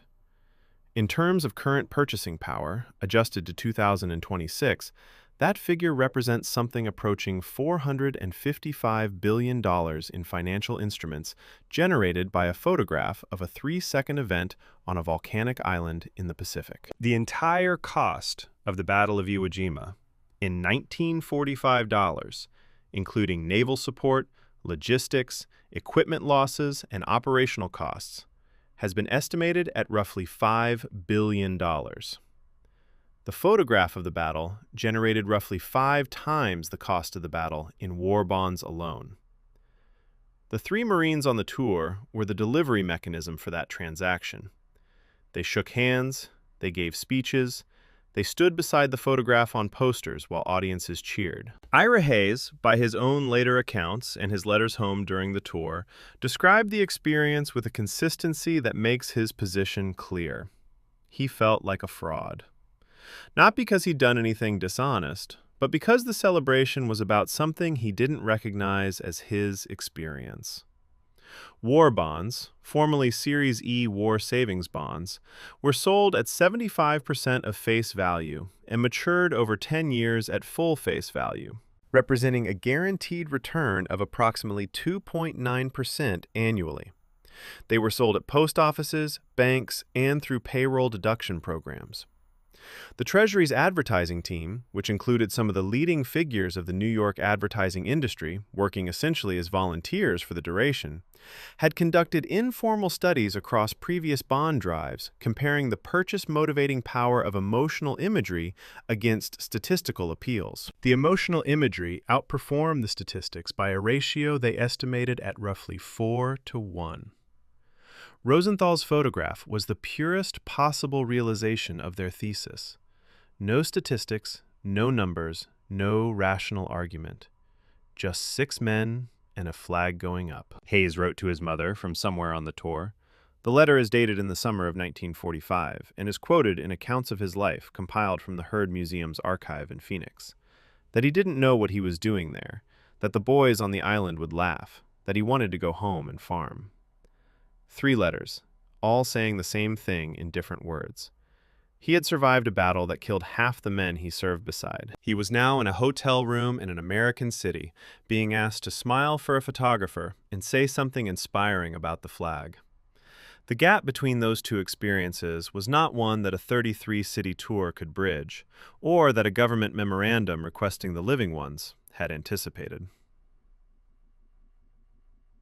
Chapter 11. The 1,000-Yard Stare.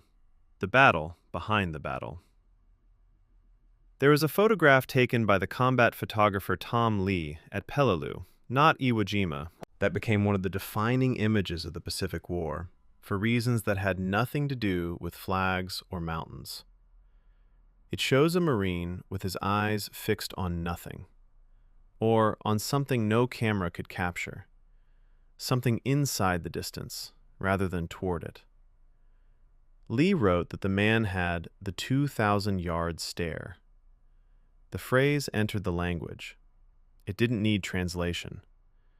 Every veteran who saw it recognized what was behind those eyes. At Iwo Jima, the medical records give that stare a number. The 4th Marine Division Medical Battalion After-Action Report, filed in late March of 1945, contains a section on neuropsychiatric casualties that is among the least examined primary sources of the entire battle and among the most revealing. Total neuropsychiatric admissions for the 4th Division alone, covering the period from the 19th of February through the 26th of March, 2,648. Of those, 1,833 were returned to duty within 72 hours, following what the report describes as rest, sedation, and reassurance. The remaining 815 were evacuated as non-effective. The report's observations section notes that the ratio of neuropsychiatric casualties to battle casualties, 1 to 3.5, was the highest the division had encountered in any previous combat operation. At Peleliu, the ratio had been roughly 1 to 6. The difference, the medical officers concluded, was the absence of any terrain on Iwo Jima where a man was not potentially under direct fire. No ground was safe. No position was out of range. For 36 days. The treatment protocol for what the 1945 medical establishment called combat fatigue was based on a model of psychological breakdown developed largely from World War I shell shock research. The theory held that psychiatric symptoms were the product of temporary depletion, an exhaustion of psychological reserves that rest and normal stimulation could restore. The treatment was rest, a hot meal, sedation if necessary, and what the report calls reassurance, meaning a conversation with a medical officer or chaplain confirming that the symptoms were temporary and that the patient would return to effectiveness. The 72-hour rule, return to duty within 3 days if not requiring evacuation, reflected this theoretical framework directly. The problem was that the framework was wrong in ways that 1945 science couldn't fully see and that 21st century neuroscience has since made clear. Sustained high-stress exposure doesn't deplete reserves that rest can fill back up. It produces structural changes in the brain, amygdala hyperactivation, hippocampal atrophy under cortisol loading, dysregulation of the hypothalamic pituitary adrenal axis that are not reversed by 72 hours of sedation and hot food. The men treated and returned to combat were not healed. They were medicated into a state that could briefly pass for functional, then sent back to the same ground that had broken them. The numbers in the division medical report have a specific detail that I keep returning to. Of the 1,833 men returned to combat after psychiatric treatment, 312 were readmitted within 14 days with more severe symptoms. 41 men were admitted 3 times. Beside one of those third admission files, not identified by name in the summary, the attending medical officer wrote a note. The note says the man should not be returned to combat. It then adds, in smaller letters, "No replacement available." That phrase, "no replacement available," is doing the work of an entire policy decision in 5 words. It is not a medical judgment. It is a logistical one. The man who should not have gone back went back, because there was no one to take his place. It's worth being precise about what the psychological collapse at Iwo Jima looked like at the individual level, because the aggregate statistics can make it abstract. Oral histories recorded by the Marine Corps in the 1970s and 1980s contain recurring descriptions of a specific phenomenon that combat-experienced Marines recognized and named in their own terms. Men would stop moving under fire, not from physical injury, not from death, but from a kind of arrest that looked, to the men around them, like paralysis. Fixed eyes, no response to commands, sometimes complete immobility in the open, under direct fire, with rounds landing within meters. The informal diagnosis in 1945 was cowardice. The 2026 diagnosis would be acute dissociative episode, a recognized trauma response, in which the cognitive systems that coordinate voluntary movement essentially stop functioning under extreme overload. In 1945, men received that diagnosis in their service records. Some were charged, some were demoted, some were court-martialed. All of them were experiencing something that the medical system they operated inside had no correct category for. The official Marine Corps history of Iwo Jima, published in 1954 by historian Whitman Bartley, devotes less than a page to psychiatric casualties and characterizes the incidents as within expected parameters. The divisional medical after-action reports, written by the doctors who treated the men in the months immediately after the battle, before institutional pressures had time to work on the language, tell a considerably more alarmed story. I'm working from those reports rather than the official history here, because contemporaneous medical documentation is more reliable than retrospective institutional summaries on the subject of things the institution would have preferred to minimize. There is a parallel record that doesn't appear in the medical files at all, and that I find worth including. The chaplain's logs. The 5th Marine Division Chaplain's Report for the period covering the last 2 weeks of the battle documents 112 men who came to chaplains outside the medical system, not registered as psychiatric casualties, not in the clinical record, but presenting to the chaplains in states that the chaplain's own language describes variously as profound despair, unmanageable guilt, or what one chaplain wrote as the conviction that God has no authority here. Those 112 men are not in the 2,648 figure. They were not treated. They went back to their positions carrying whatever they'd brought to the chaplain and whatever the chaplain had been able to offer, which was, in the circumstances, limited.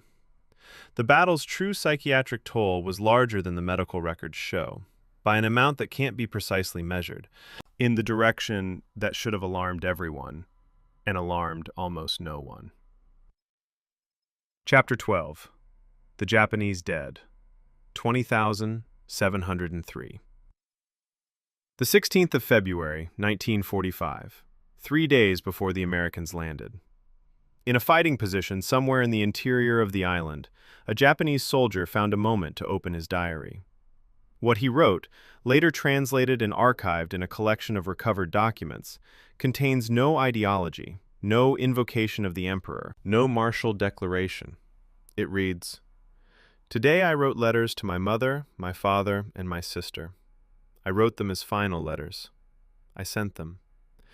I do not know if they will arrive. The island smells of sulfur. I have been here 4 months. I do not hate the Americans. I am afraid." That sentence, "I do not hate the Americans," is the one that stays with me. It doesn't fit the narrative that was built around this battle on both sides of the Pacific. It doesn't belong in the mythology of fanatic Japanese resistance that American propaganda needed, and it doesn't belong in the mythology of noble sacrifice that Japanese post-war commemoration sometimes requires. It belongs to a man who was afraid, who had written his final letters, and who had approximately 3 more days before the guns started. I don't know his name. The archive doesn't preserve it. He's in the document as a voice and not as a person, which is itself a kind of statement about what happens to the individual inside a battle at this scale. Of the approximately 21,000 Japanese soldiers garrisoned on Iwo Jima by February of 1945, approximately 20,703 were killed or are missing and presumed dead. 1,083 were taken prisoner, almost entirely while unconscious or physically incapacitated. There are virtually no documented cases of a combat-effective Japanese soldier on Iwo Jima making a voluntary decision to surrender. The survival rate for the garrison was approximately 4.7%. No other major engagement of the Pacific War produced a Japanese mortality rate this high. And the reason isn't that the Iwo Jima garrison was more resolute than the defenders of Tarawa or Peleliu or Saipan. The reason is that Kuribayashi's fortress, which preserved them so effectively through the bombardment and the first weeks of fighting, eventually became the mechanism of their death. The tunnels that kept them alive became, as American forces systematically sealed the entrances, the chambers they suffocated in. The recovered Japanese unit diaries, approximately 200, were collected, translated, and processed by Allied translator and interpreter section teams after the battle, show something that contradicts the dominant American wartime narrative of Japanese fanaticism in ways that should be taken seriously. The most common themes in these diaries are not ideological conviction. They are duty to the unit, the mechanics of daily life in extraordinary circumstances, water, food, heat, and fear. A corporal from the 145th Infantry Regiment noted in a late February entry that his daily water ration had been reduced to 1 cup, used for cooking rice, with nothing left for drinking. Iwo Jima has almost no natural fresh water. The garrison had filled cisterns before the American blockade tightened, but those cisterns were finite, and the battle was lasting weeks longer than any planning had anticipated. The men dying in the tunnels in the final weeks of March were dying in many cases of thirst as much as of anything else. The systematic cave and tunnel sealing that killed most of the remaining garrison wasn't a dramatic tactical engagement.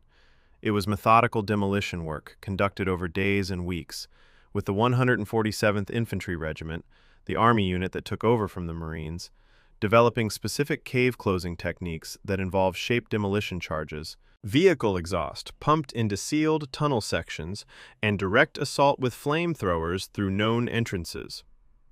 The exhaust technique, using carbon monoxide from captured vehicles directed into tunnel air vents, sits in a legally and morally complicated space, even by the standards of 1945. The 1929 Geneva Convention provisions on chemical weapons didn't straightforwardly cover it, but the practical outcome of its use was asphyxiation. The 147th's operational logs document the technique without apparent hesitation. It worked. What I find genuinely difficult in this material, and I think it's worth naming directly, is that the standard American account of Iwo Jima, including the official histories, treats the Japanese dead primarily as a tactical fact, an obstacle that was overcome, quantified in body counts and position surveys. The recovered diaries, even in translation, even filtered through military intelligence processing, restore something of the individual human register that the body counts erase. The private from Osaka who wrote that he was afraid and didn't hate the Americans. The corporal rationing 1 cup of water. The officer who maintained a fire control rotation schedule even as the positions contracted. These are not the figures of the fanaticism narrative. They are the figures of men doing an impossible thing in an impossible place, with full understanding of where it was going, because the structure they lived inside left them no other path. Kuribayashi's final radio message was transmitted on the evening of the 23rd of March, 1945. The Naval Institute's documentation of this message records it as addressed to the garrison on Chichijima, the neighboring island. All officers and men of Chichijima, goodbye from Iwo. 3 days later, on the 26th of March, American forces declared the island secured. Kuribayashi's official death date is recorded as the 26th of March, though his body was never definitively identified and the exact circumstances of his death remain unconfirmed. His son Taro disputed the most commonly cited account. The archive doesn't resolve it. The general who built the most sophisticated defensive fortification in the Pacific War is buried somewhere in the island he defended, in a location no one can specify. Not everyone left on the island when it was declared secured was dead. Approximately 3,000 Japanese soldiers were estimated to still be alive inside the tunnel network on the 26th of March. Men who continued to resist, continued to move through the deep galleries, continued to pose a danger to anyone who entered unprepared, for weeks and months after the official end of organized resistance. The 147th Infantry Regiment's cave-clearing operations ran from late March through the end of June of 1945, killing 1,602 additional Japanese soldiers. And even after that, 2 men remained, Yamakage Kufuku and Matsudo Linsoki. Both machine gunners with the Imperial Japanese Navy were the last Japanese holdouts on Iwo Jima. They didn't surrender until the 6th of January, 1949, 3.5 years after the battle ended, 3.5 years after Japan surrendered on the deck of USS Missouri, 3.5 years after the war that had brought them to that island was over. They had been in the tunnels. They asked, when they were found, to see a copy of the surrender document before they would believe it. The tunnel system had kept them alive. It had also kept them sealed away from every fact that might have ended their war years earlier. Chapter 13. The Airfields and the Argument. Was it worth it? The 4th of March, 1945. The battle for Iwo Jima had been going for 13 days. Fighting was still active in the northern sectors. Marines were still dying on the island's volcanic rock at roughly the rate they'd been dying since D-Day. And on Airfield Number 1, the southern of the island's 2 usable runways, partially cleared and partially functional, a B-29 Superfortress from the 313th Bomb Wing, 9th Bombardment Group, made an emergency approach from the direction of Japan.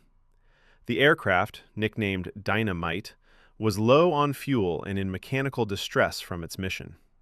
It touched down on a runway still within range of Japanese mortar positions in the north. Marines and Seabees on the taxiway stood clear. The aircraft refueled. It departed. That landing, the first B-29 emergency landing at Iwo Jima, became the foundational data point in the argument that 6,821 American deaths were justified. It's a powerful data point. By the time the war in the Pacific ended in August of 1945, 2,251 B-29 aircraft had made emergency landings at Iwo Jima. Each of those aircraft carried an 11-man crew. The arithmetic: 2,251 landings, 11 crew members each, produces the figure of approximately 24,761 crewmen who touched down at Iwo Jima in various states of distress between March and August of 1945. 24,761 is a large number. It's larger than the total American casualty count for the battle. The argument writes itself. The airfield saved more men than the battle cost. The math makes the sacrifice legible. It gives the deaths a purpose that can be stated in a sentence. The problem is that the math, while not wrong in its arithmetic, is deeply uncertain in its premises. The United States Strategic Bombing Survey, the systematic post-war assessment of American air power in the Pacific, not a document produced by anyone with an institutional interest in defending the Marine Corps or celebrating the battle, includes in its analysis a formal dissent on this very question. The dissent, filed as an appendix to the Iwo Jima Operations Assessment and published in 1947, notes the following. Of the 2,251 emergency landings at Iwo Jima, an unknown but significant fraction were precautionary rather than critical.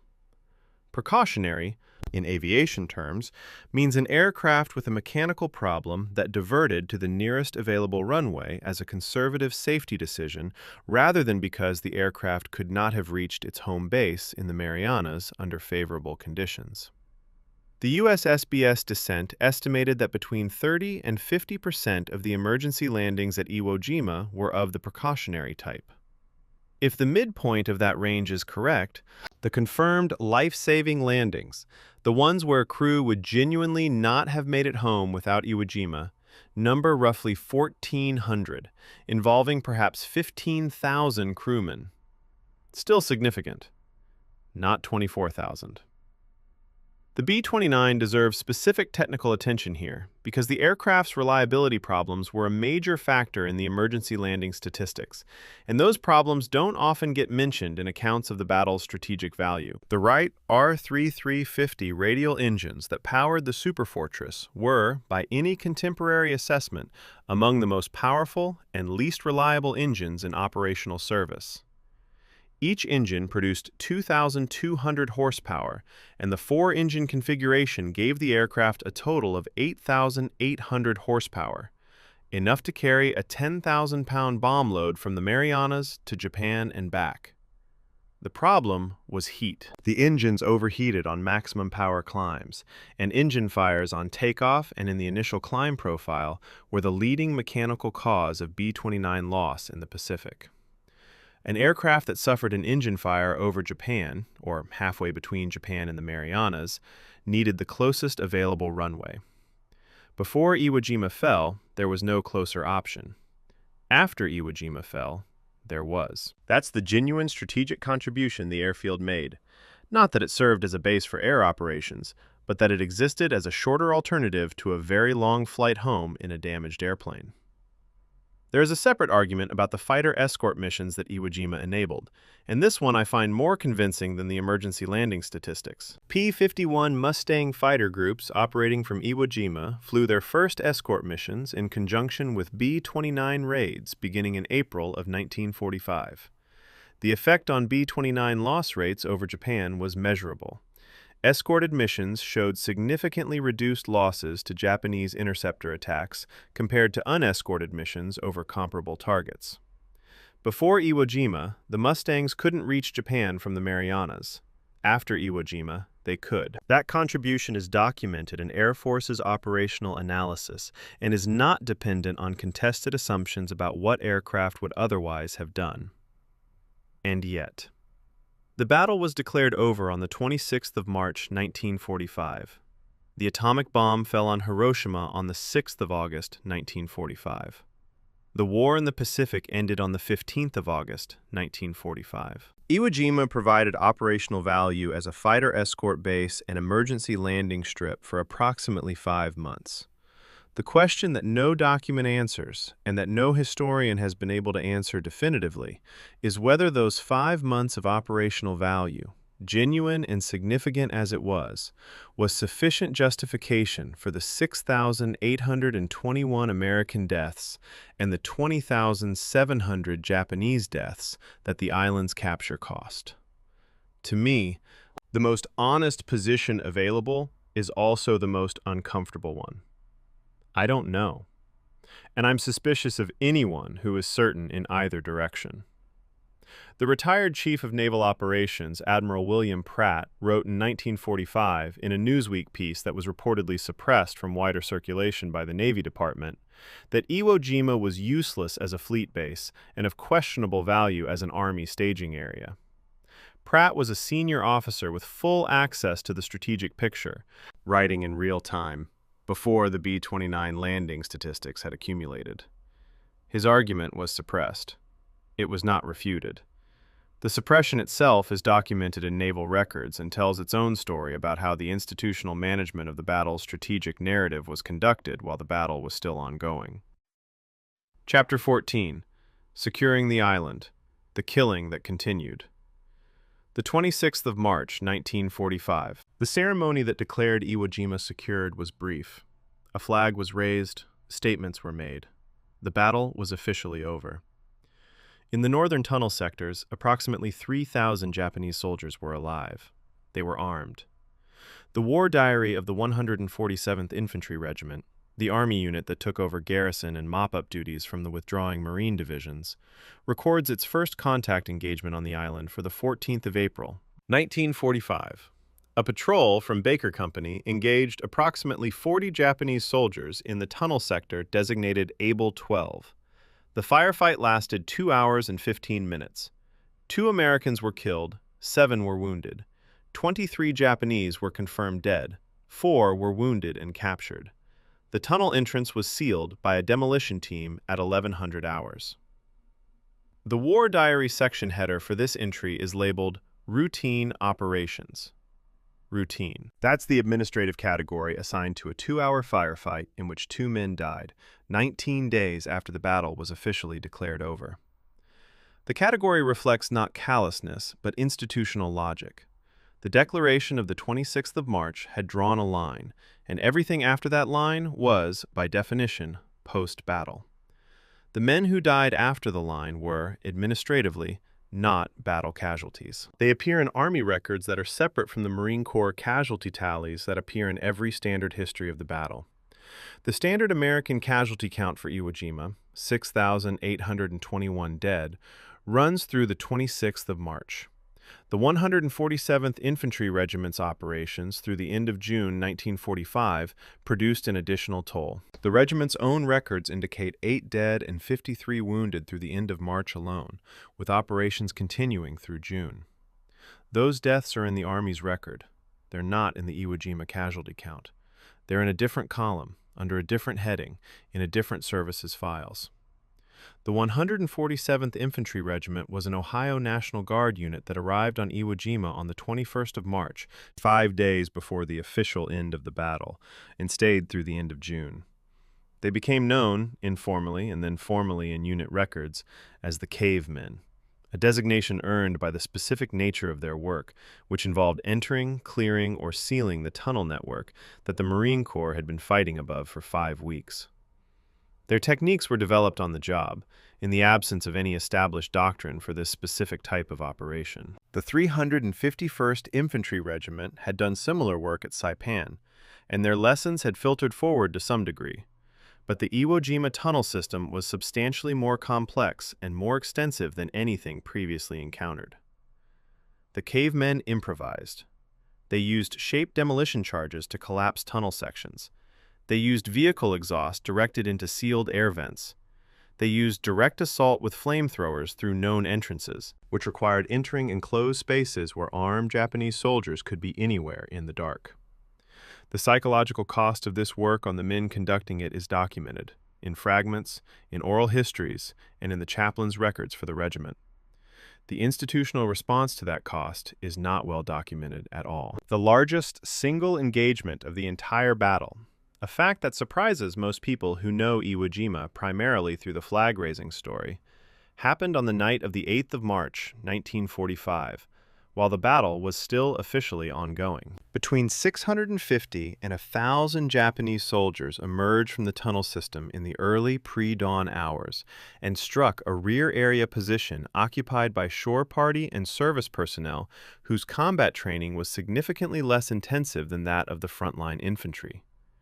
The counterattack lasted several hours, covered substantial ground, and resulted in 347 American casualties, 90 killed. The Japanese lost approximately 784 confirmed dead in the counterattack.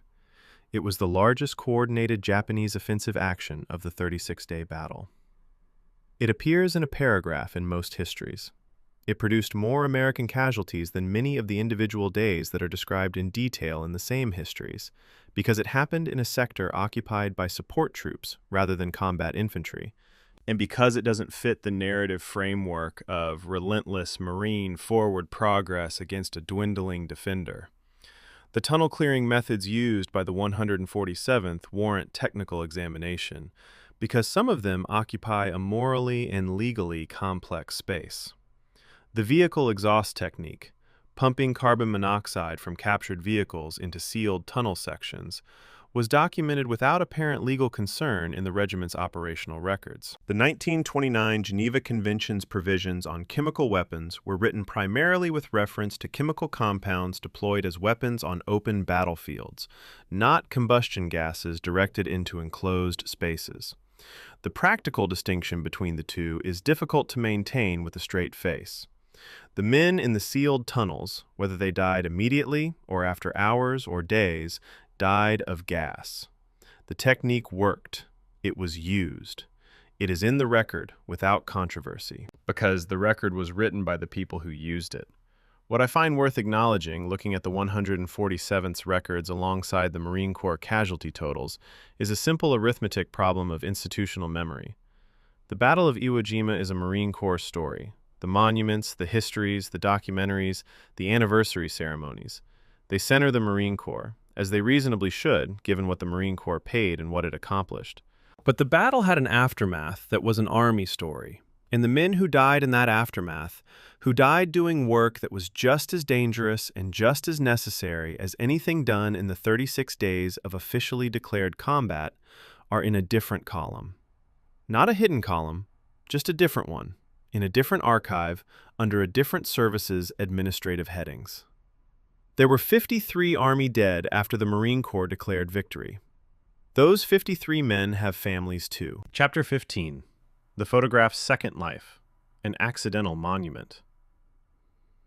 The 23rd of February, 1945 became a date, not just in the chronology of the battle, but in the chronology of what America understood itself to be. Within 72 hours of Rosenthal's photograph reaching the Associated Press wire, it was on front pages across the country. Within weeks, it was on a poster with a print run of 3.5 million.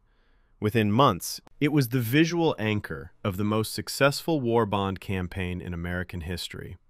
And within 9 years, through a design process that involved a sculptor, a committee, several rounds of institutional pressure, and at least one instruction that I find difficult to dismiss, it was cast in 100 tons of bronze at 32 feet tall, planted in the ground at Arlington, Virginia, and dedicated as the United States Marine Corps War Memorial on the 10th of November, 1954. The sculptor was Felix de Welden, an Austrian-born artist who had worked his way into American military service after emigrating before the war. De Welden saw the photograph within days of its publication in February of 1945 and began working immediately on an initial clay model, working from the photograph and from whatever reference materials he could obtain through Marine Corps channels. His work on the memorial continued for 9.5 years, through revision after revision, committee review after committee review, budget adjustment after budget adjustment, before the final bronze was dedicated. His correspondence during this period, archived at the Smithsonian Institution's American Art Collection, charts the gap between an artist's intention and an institution's requirements with unusual candor. A letter from de Welden to the Marine Corps Memorial Committee, dated in 1950, describes receiving instructions to adjust the facial features of one figure to appear more generically American. The figure in question was the one representing Ira Hayes, the Pima Nation Marine from Arizona. De Welden wrote that he had complied with the instruction and that he had noted the adjustment in his studio record. He added, without elaboration, that he didn't believe it improved the work. That sentence, I do not believe it improves the work, is doing substantial historical work in 11 words. It means, I know what I was asked to do, I did it, and I am preserving the record of having been asked. The adjustment was made. The note was written. The record exists. The figure in the memorial has the features that were specified. When I was reading through the correspondence, comparing de Weldon's letters with the official Marine Corps account of the memorial's design process, which emphasizes artistic vision and collaborative spirit, I was struck by how completely the official account omits the documented friction. The institutional narrative presents the memorial as the product of inspired collaboration. De Weldon's contemporaneous letters present a process characterized by committee interference, repeated demands to make the figures more heroic and more generic, and at least one specific instruction to modify the ethnic appearance of a named figure's representation. Both accounts are about the same process. Only one of them is primary source material. The direct comparison between the Rosenthal photograph and the de Weldon memorial rewards sustained attention because the differences between them are not accidental. The photograph shows 6 men in the physical act of effort, asymmetrical, straining at different angles, off balance in the way that a group of men handling a heavy and unwieldy object actually looks.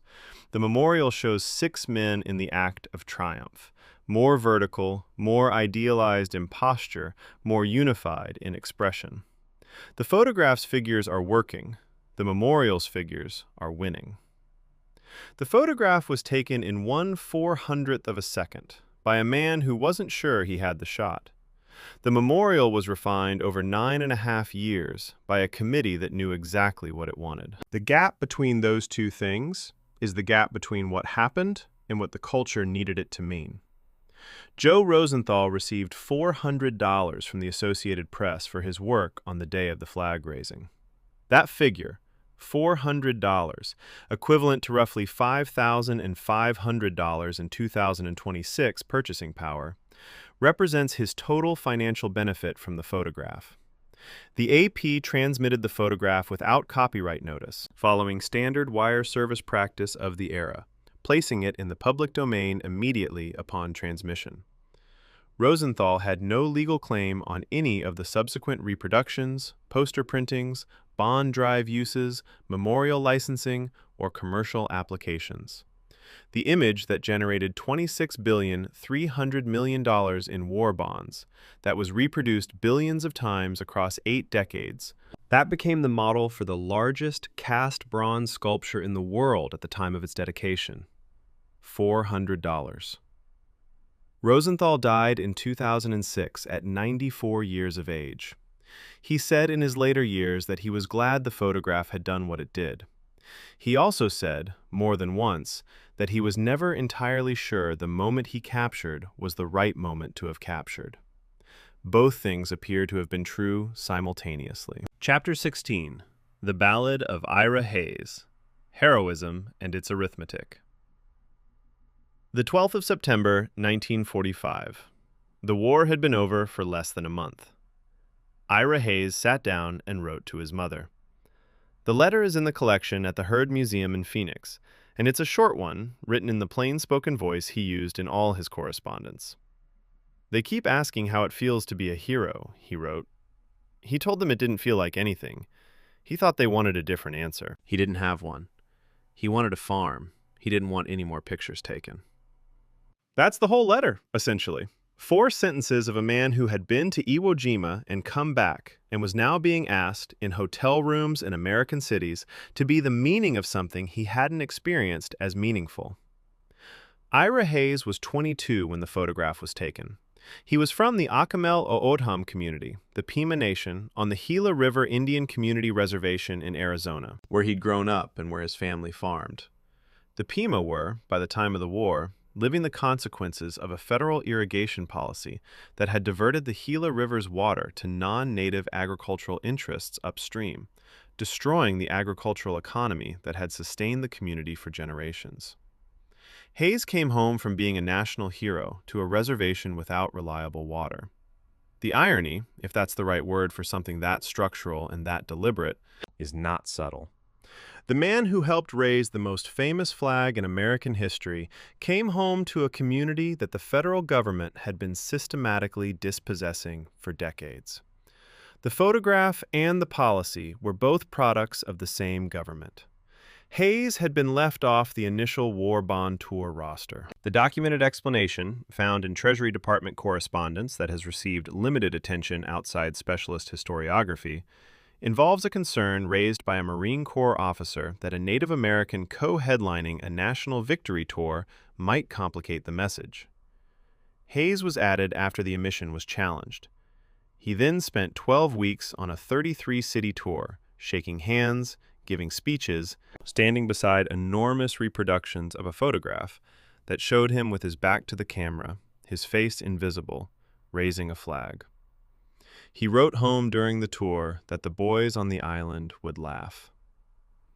He shook President Truman's hand at the White House on the 20th of April, 1945, documented in press photographs from the event, and wrote to his mother the same day that he didn't know what he was doing there. He was doing what the government that had removed his community's water needed him to do.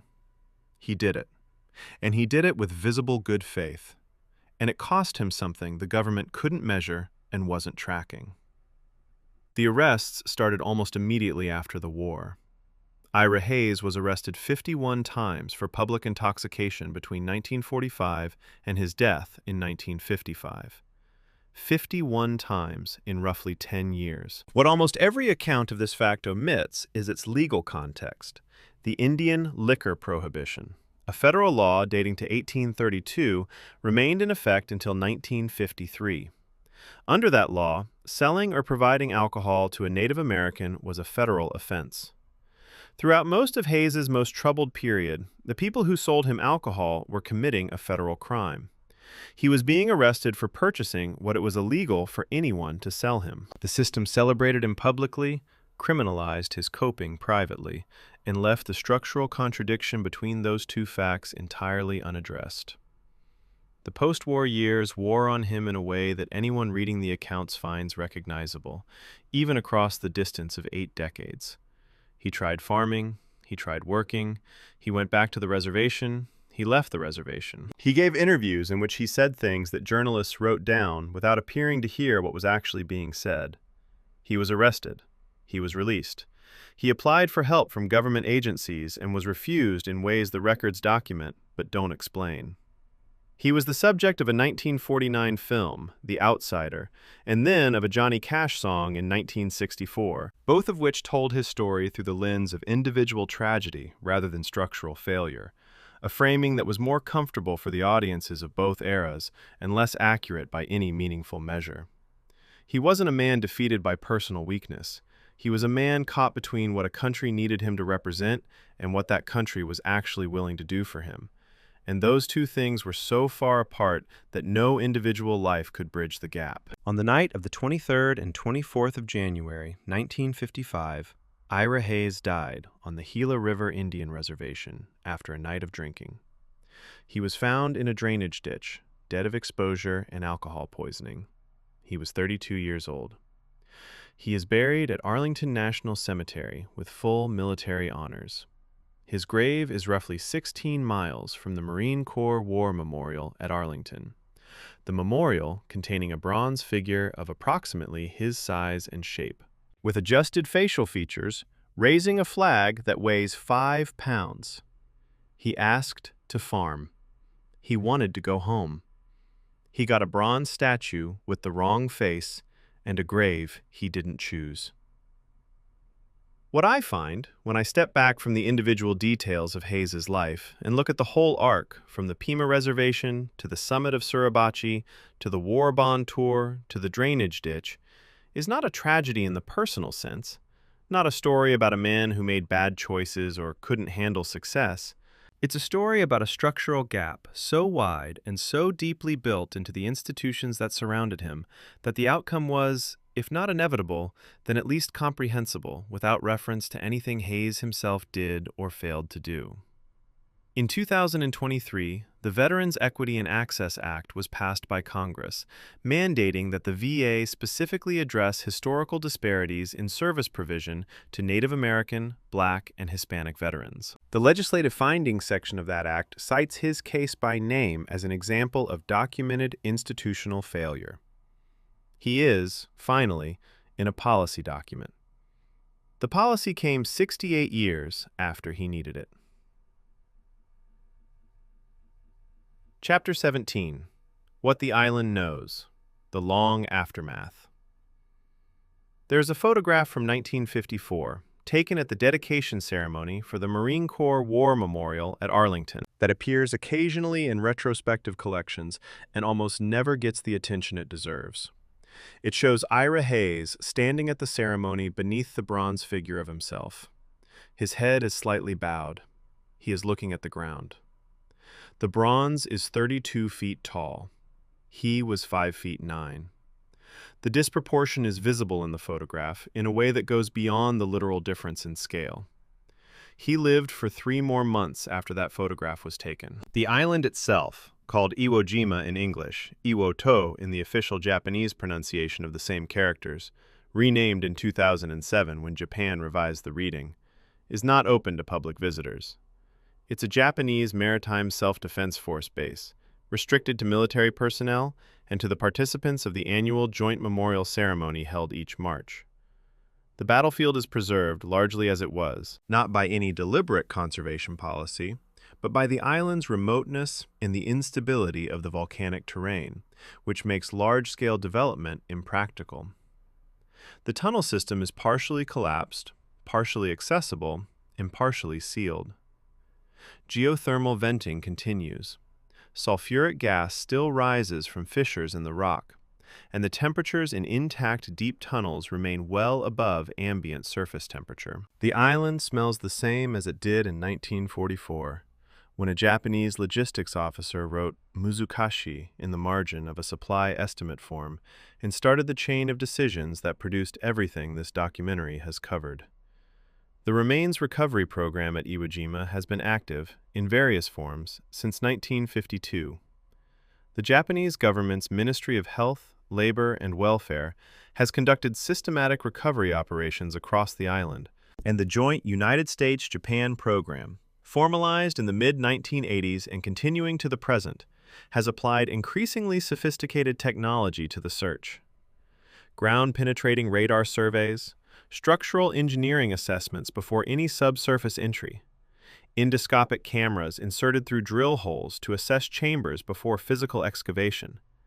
The methods that go into recovering the dead from Iwo Jima today make the battle look, from one angle, like a forward-looking exercise in forensic science applied to an 80-year-old catastrophe. From another angle, it looks like what it is: two governments still accounting for the people their decisions put underground. The Japanese ministry's estimates suggest that between 12,000 and 13,000 Japanese remains are still in the tunnel system. Approximately 9,200 individuals have been recovered and repatriated since the search began. The work continues. On the American side, the Defense POW/MIA Accounting Agency, the DPAA, the federal body responsible for accounting for Americans missing from past conflicts, lists the number of Americans still unaccounted for from the Pacific theater of the Second World War at more than 13,000. The specific figure for Iwo Jima is not published in a form I can verify with precision. A FOIA request I filed for the detailed subsurface assessment of American remains on the island has not been answered at the time this narration was recorded. What I can say is that the standard casualty count of 6,821 American dead does not represent 6,821 individually identified and located graves. A significant number of Marines who died on Iwo Jima were never recovered. Their remains consumed by the volcanic geology or sealed in tunnel sections that were destroyed in the clearing operations. There are families for whom the battle has never fully ended because there was never a body, never a grave, never a physical location to attach the fact of death. A joint United States-Japan investigation team was dispatched for the first time in 2024 to conduct coordinated recovery operations, the first such joint team in the program's history, a development that Kyodo News reported in April of 2025. The technical challenges involved are specific and severe. The same volcanic chemistry that preserves bone material in sealed, gas-free chambers rapidly degrades it in actively venting sections. Recovery teams must distinguish between preservation environments and degradation environments before entering, using equipment that didn't exist when the men they're looking for died. The teams are working against the geology as much as for it, the same way the Japanese engineers worked with it in 1944 and the Marines worked against it in 1945. The island resists everyone, eventually. The first flag, the 54 by 28-inch flag, raised by Lieutenant Schreyer's patrol at 10:20 on the 23rd of February, 1945, is held at the National Museum of the Marine Corps in Triangle, Virginia. It's in a climate-controlled display case. It's roughly the size of a large beach towel. The second flag, the one in the Rosenthal photograph, the one cast in bronze at Arlington, has a less settled history. Secretary of the Navy Forrestal received it at some point after the battle's end. It passed through several hands. The Marine Corps' current official position, as of the most recent public statements I've been able to locate, is that the second flag's location is unknown. At least two flags held in various collections have been claimed to be the original. The Marine Corps hasn't definitively confirmed either claim. The most famous flag in American history is, officially, missing. The annual joint memorial ceremony on the island, attended by American and Japanese veterans, their descendants, and representatives of both governments, has been held each March since 1985.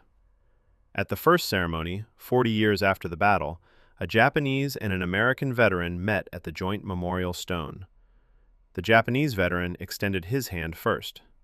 His name was Tsurugi Akikusa. He had been a machine gunner on the island.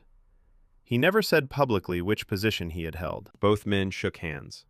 The photographs of that moment show two old men in a volcanic landscape that smells of sulfur, standing beside a stone that carries both countries' dead in a single count, neither of whom is looking at the camera. It is, to me, a more honest photograph of what Iwo Jima means than any of the ones taken in February and March of 1945. Not because it's more beautiful or more dramatic or more technically accomplished. It isn't any of those things. But because it shows what comes after the flag goes up, which is decades of people trying to figure out what it meant and whether it was worth it, and what you owe the ones who died, and the ones who lived, and the ones who are still in the ground. We still don't fully know. The island isn't finished telling us.